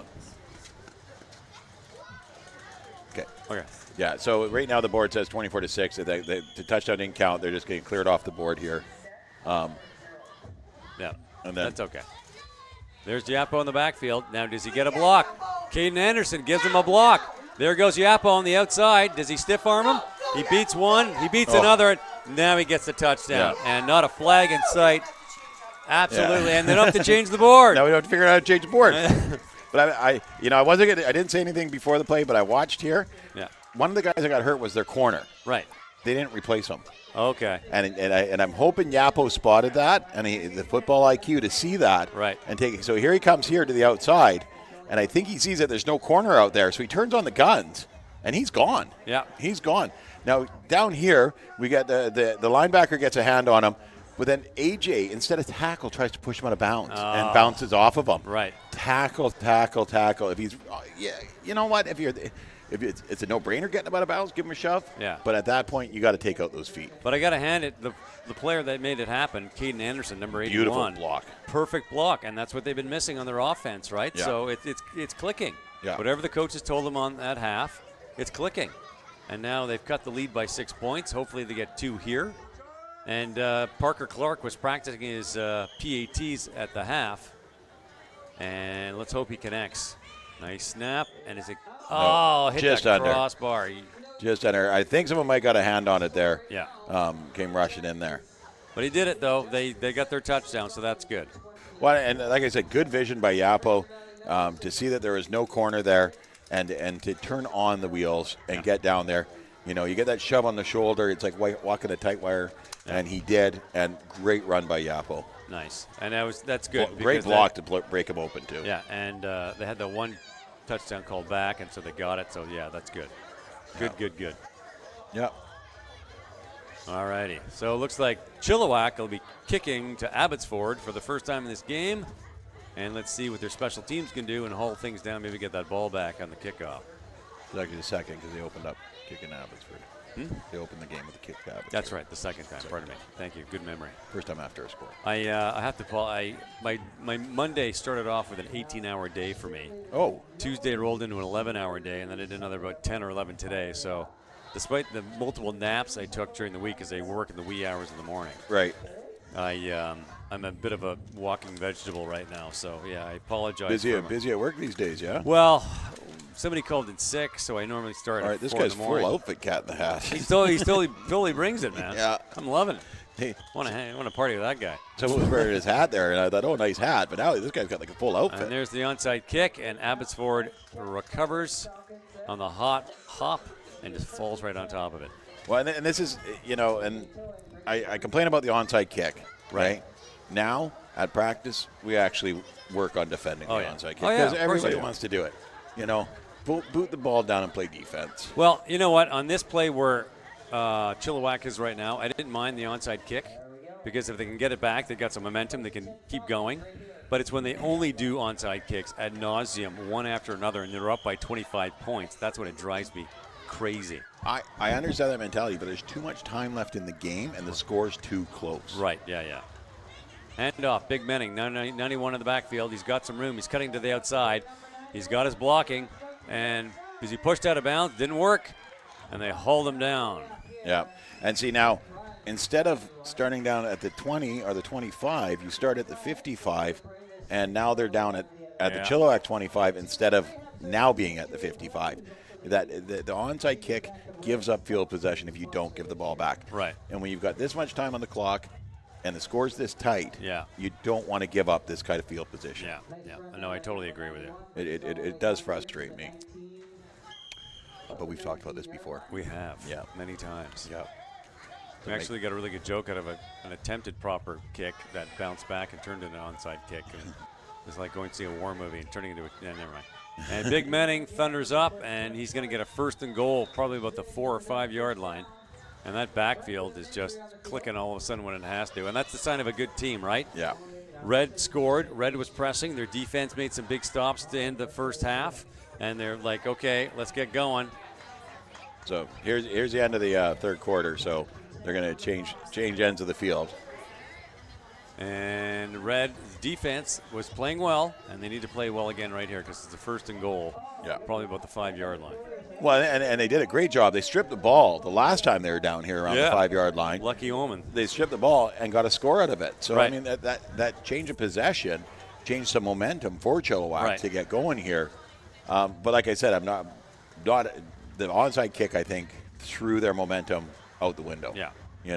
If they kicked the ball deep, got their defense down there and made some stops, and then take over deep down there, now they're really fighting. They're really chomping on it. But even if you can't kick the ball deep, just kick it straight. Yeah. Because, I mean, the chances are it's just going to bounce off of somebody. You hit some kid right in the helmet, and it's a live ball, right? Yep. Anything can happen. Like the onside kicks, I mean, teams it happens so much, they know how to defend against it. They practice it. Well, one of our kicks, Big Logan Thiessen went to go kick it, and they had set up the tee. Right. And there was a divot. Oh, yeah, right okay. There. So grass field. Yeah, grass field. So he went to kick it. He steps to this divot, so it threw him up and kicked the ball straight up in the air. It barely went to 10 yards. Like he didn't blow an ankle, man. Yeah, it did. Okay, first and goal, standing about the 5 yard line. They got big number 91 in the backfield. Here comes the snap, and they go to him, and he's thundering up. And can they contain him? And no, he's in the end zone. So that's a 30 points, but still regular time, not straight time yet. No. But I mean, you don't kid yourself. Chilliwack's still very much in this game. Oh, they are. They can string a couple of good defensive plays together. But like I said, I think that onside kick took away their momentum. Away their momentum. Didn't do what it was supposed to do. No. And you're right. You're giving up field position. They're getting it at the 50 yard line instead of at the 40, right? And a lot of coaches will say it's a gamble. It's a 50-50 ball. Yeah, you're right. But you don't want to come out on the losing end. No. The back end of the 50. Especially when you had momentum, you your defense was playing pretty good, so have some faith in the D. So Yeah. all right, here's your 62, your power toe. Oh, yeah. Boy, the golden toe. Here he is. What a foot! He's a monster. Every time. Threads the needle. Yeah. Yeah, and there's not even a hurry to him or anything. He's not. Yeah, calm, cool, and collected.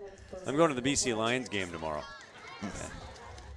I'm going to the BC Lions game tomorrow. One of the things I marvel at is the punts. Yeah. It's just, oh my God, the distance. It's crazy. The height is. And it's a spiral. It's a perfect spiral, every single time. Yeah. Yeah, you want the height on the kicks, right? Yeah. Because that gives your defenders time to get down there and get set. Of course. You get your 5 yards and everything like that.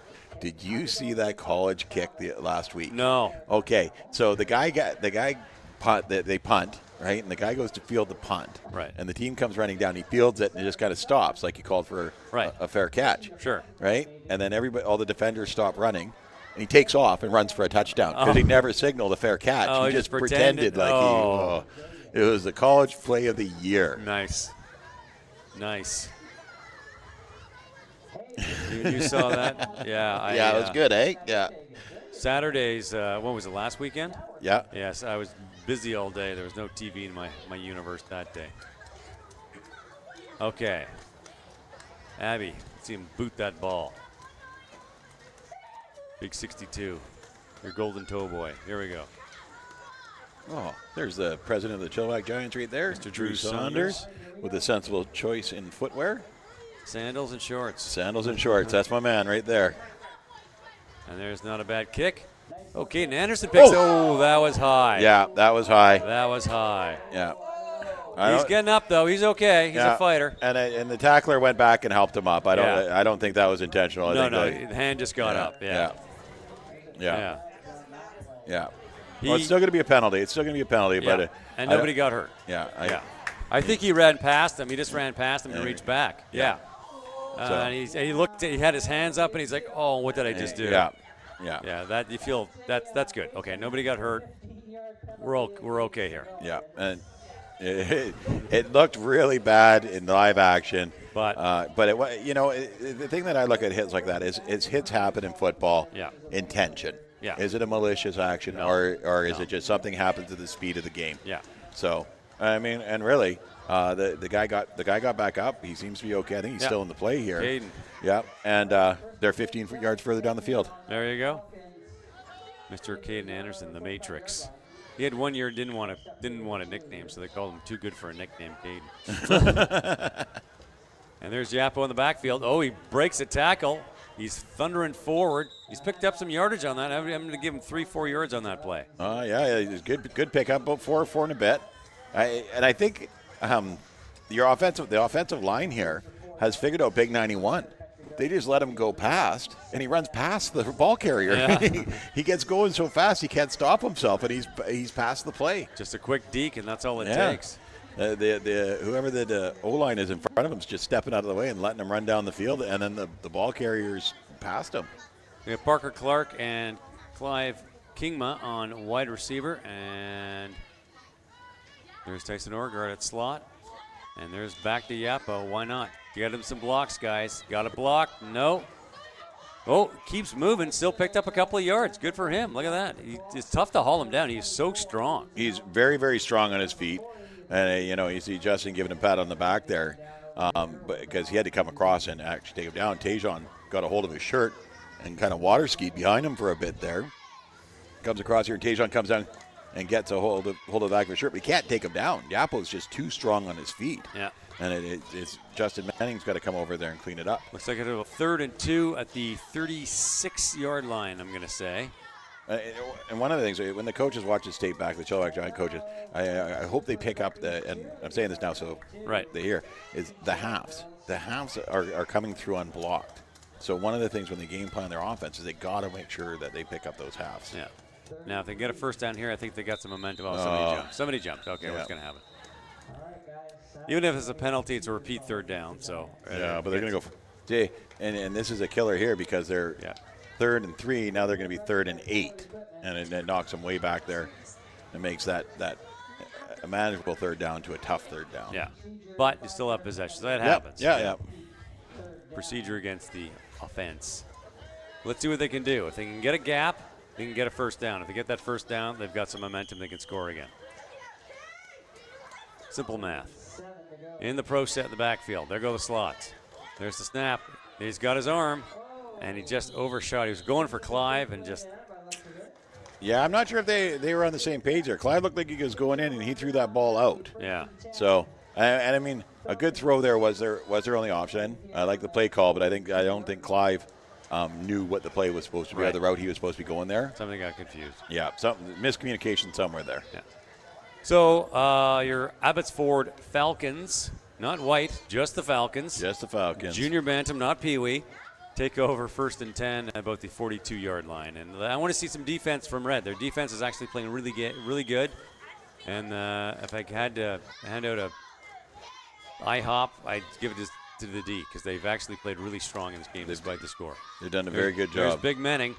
They do a good job of taking him down by getting down low. Like, excellent work. I'm going to get this boy's number. He's holding on to his ankle for dear life. Number 63. Who's that? Oh, we've lost our. We lost our sheet. Number 63. Kalen Conrad. Kalen Conrad.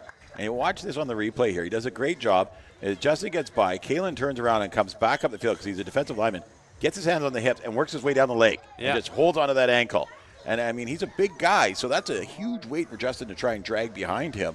And he really worked at stopping him until his teammates came in to clean it up. Yeah. Great job, Kalen. Help is on the way. That's when they just grab onto a leg and hold on because help is on the way.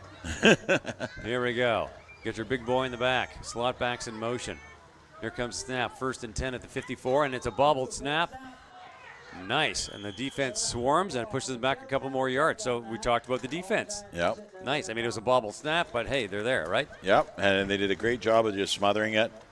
Connor Jack decided he was going to try and pick it up and make a play out of it. Still, there was no chance of that. He should have just dropped on the ball. Yeah. One player I was looking to see on the field that he's not on right now is Hayden Pugsley, number 88. And his, of course, nickname is Pugs. Mm-hmm. And I worked with his dad, Alex. And I told Alex this summer I was going to put a GoPro on him, link him up the internet, just call it Pug's Life. Just follow Alex around all day.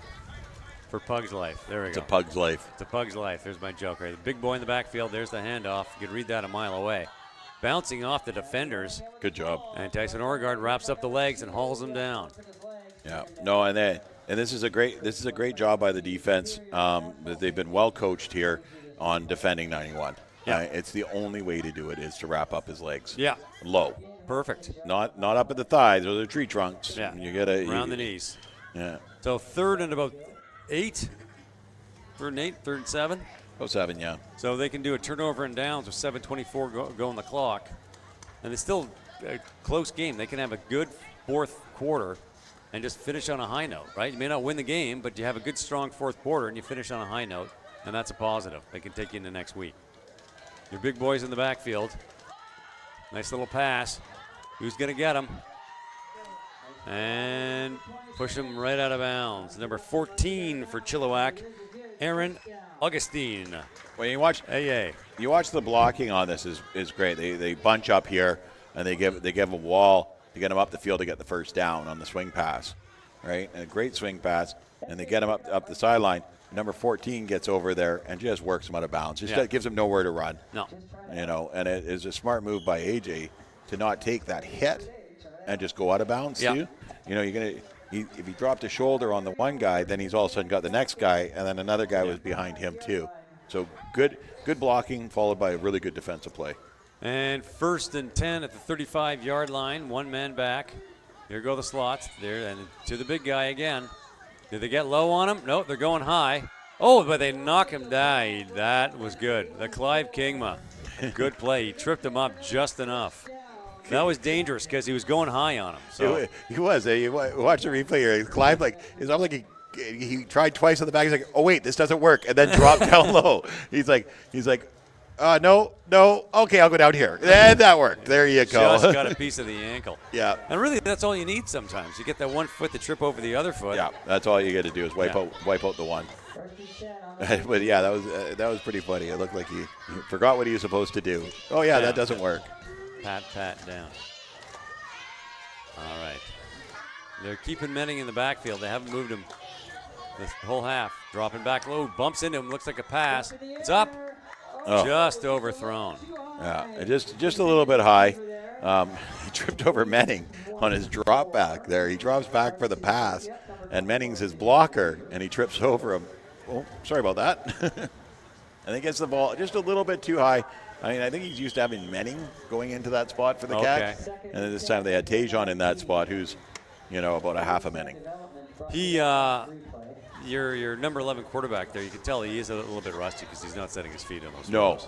No. And like I said, he practiced all summer, but just before the games, cracks his, breaks his finger or his hand, and I mean he had it all casted up for the longest time. He cast off 2 weeks ago, I think, and and he could barely hold a ball. Like he couldn't hold a football for sure. Nice swing pass there, moved to the outside, and Clive, nice. Clive Kingham got a piece of him, slowed it down, and then Tyson Orgard came in and knocked him out. Well, and it's right close to the first down marker too. Yeah. But it was a great shoulder by Tyson to come in there and knock him out of bounds. He kind of little swing pass here with a good block right there by AJ Newen to clear him up, and then Clive goes down, but he bounces off for that. And Tyson, great job, just to knock him out of bounds. Perfect. Big guy. I remember watching a midget game over 4 years ago, and they hit late and dirty on the sideline right here, and they literally they hit so hard the fence they bent it. Oh wow, yeah. You don't like seeing that, that's for sure. No, we had one of my favorite players got hit like that late, and it broke his collarbone a few years back. He was playing, actually, it was when we had the Valley Thunder year. Oh, right. Out of Meadow Ridge, he stepped out of bounds, and someone came and hit him, and he went sliding into the fence. Now there's number 11 on that carry. Sets up a 1st and goal. Yeah. There's a quarterback keeper, and just drive yourself forward with a big line like that. I think it's on the 1 yard line. Yeah. So the IB defense is clicking. Pardon me, and the JB Red IB offense is clicking. JB Red defense is they're winning some battles, but not all of them, and they're getting into a bit of trouble here. Well, and I think Abby's tuned down the playbook.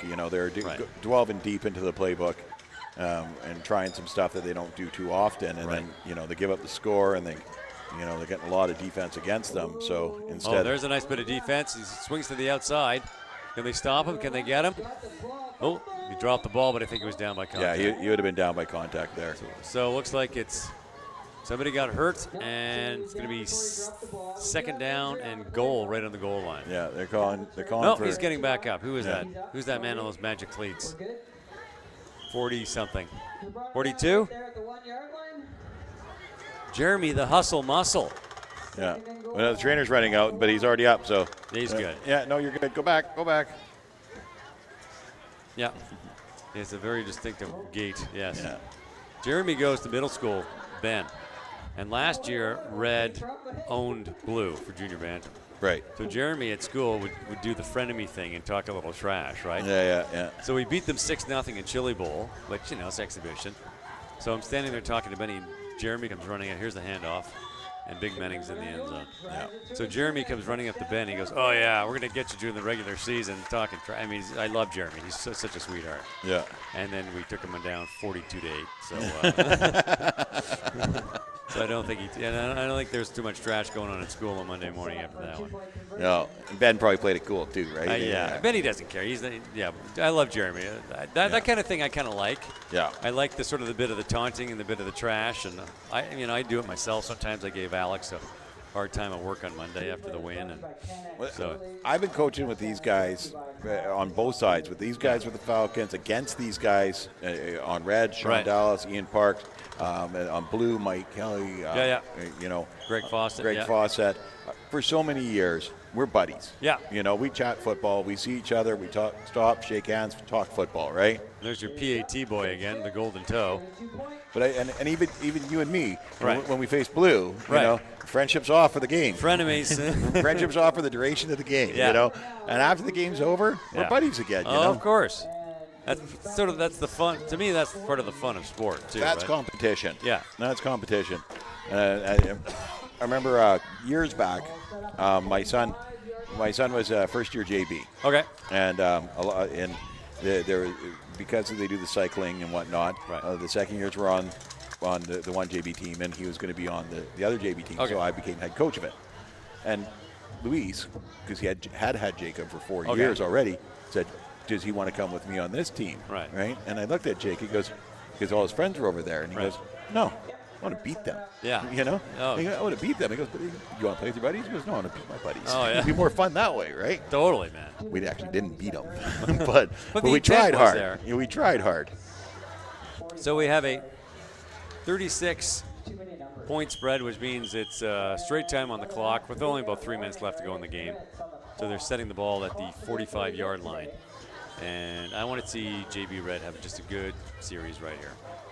They've had some good plays. There's a lot of positives they can take out of this game. They got some good blocking when they needed good blocking. Yapo has had a great game. Tyson Orgard's had a great game. Keaton Anderson had that nice block. Yep. So they're doing well. There's a lot of things they can take out of this. I mean, you look at the score, okay, but I mean, it's more than just the points on the board. You win a series, like series of plays. That's a positive. You do it once, you can do it again. And their defense had some great plays.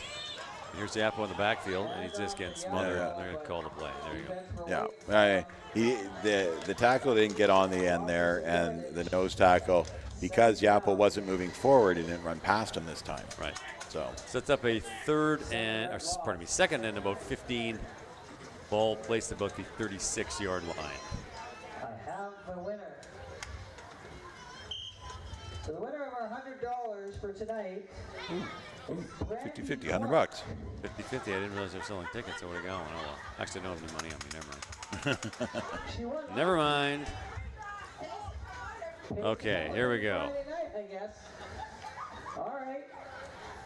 Huey at quarterback. Select your $100 gift card at our Yapo to the right. Yapo's going to block. Can he get around? No. Yeah. I like the way they're calling it. As soon as they get their hands on him, they just call it. Well, and once again, you know, we watch the replay here, but it's the same thing. They're not getting a block on 91 up the middle. They're not getting a block on 62 on the outside. Yeah. Yapo just kind of waved at him. Yeah. You know, they're not giving him time to let a play develop there. Yeah. And, you know, give it to these young men on the defensive line. They're not coming in there looking for blood either. They know, Yeah. you know, that they could do some serious damage. No, but not they just, necessary. you know, wrap it up and wait for the whistle to go. Fair enough. And you got to give it to Red. They had yeah. some really good points of the game today. Yep. And they Tons of positives to take out of this game. tons of building blocks. Exactly. Yeah. Stuff you can build on. Dropping back. There's a pass. Bit of a wobbler. And hits the turf. And that going to do it? Well, it's going to be a turnover on downs. No, They're going to call the game. Yeah, yeah. And I think that's a good idea at Yeah. this point. Well, thank you very much for tuning in. Canex Masonry and Landscaping Friday Night Lights. I'm your host, Tim Amy, with Matt Macri. See you next week, folks. Don't forget about them. We'll do player of the game here in a few minutes.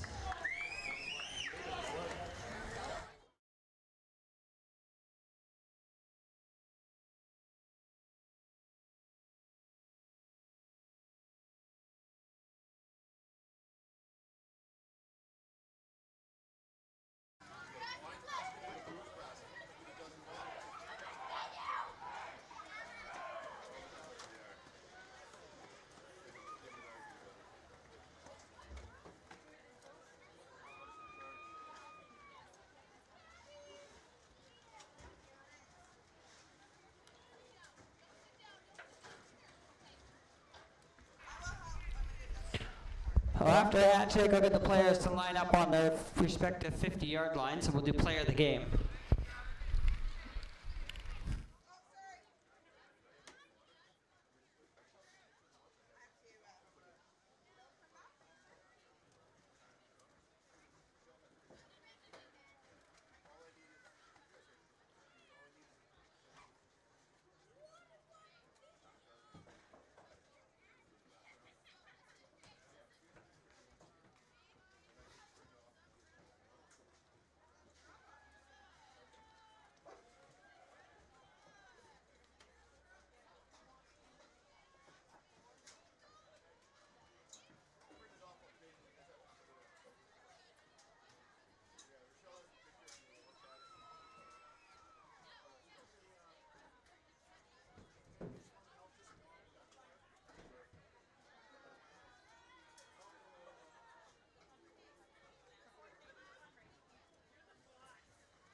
All right, ladies and gentlemen. How about make one more round of applause for both teams out here tonight? We'll do player of the game.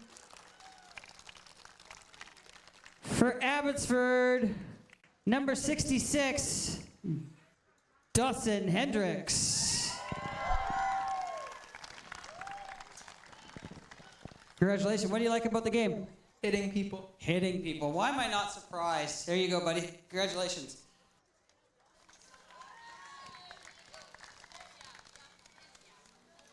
And for our Chilliwack Giants, number 60, Aiden Parks.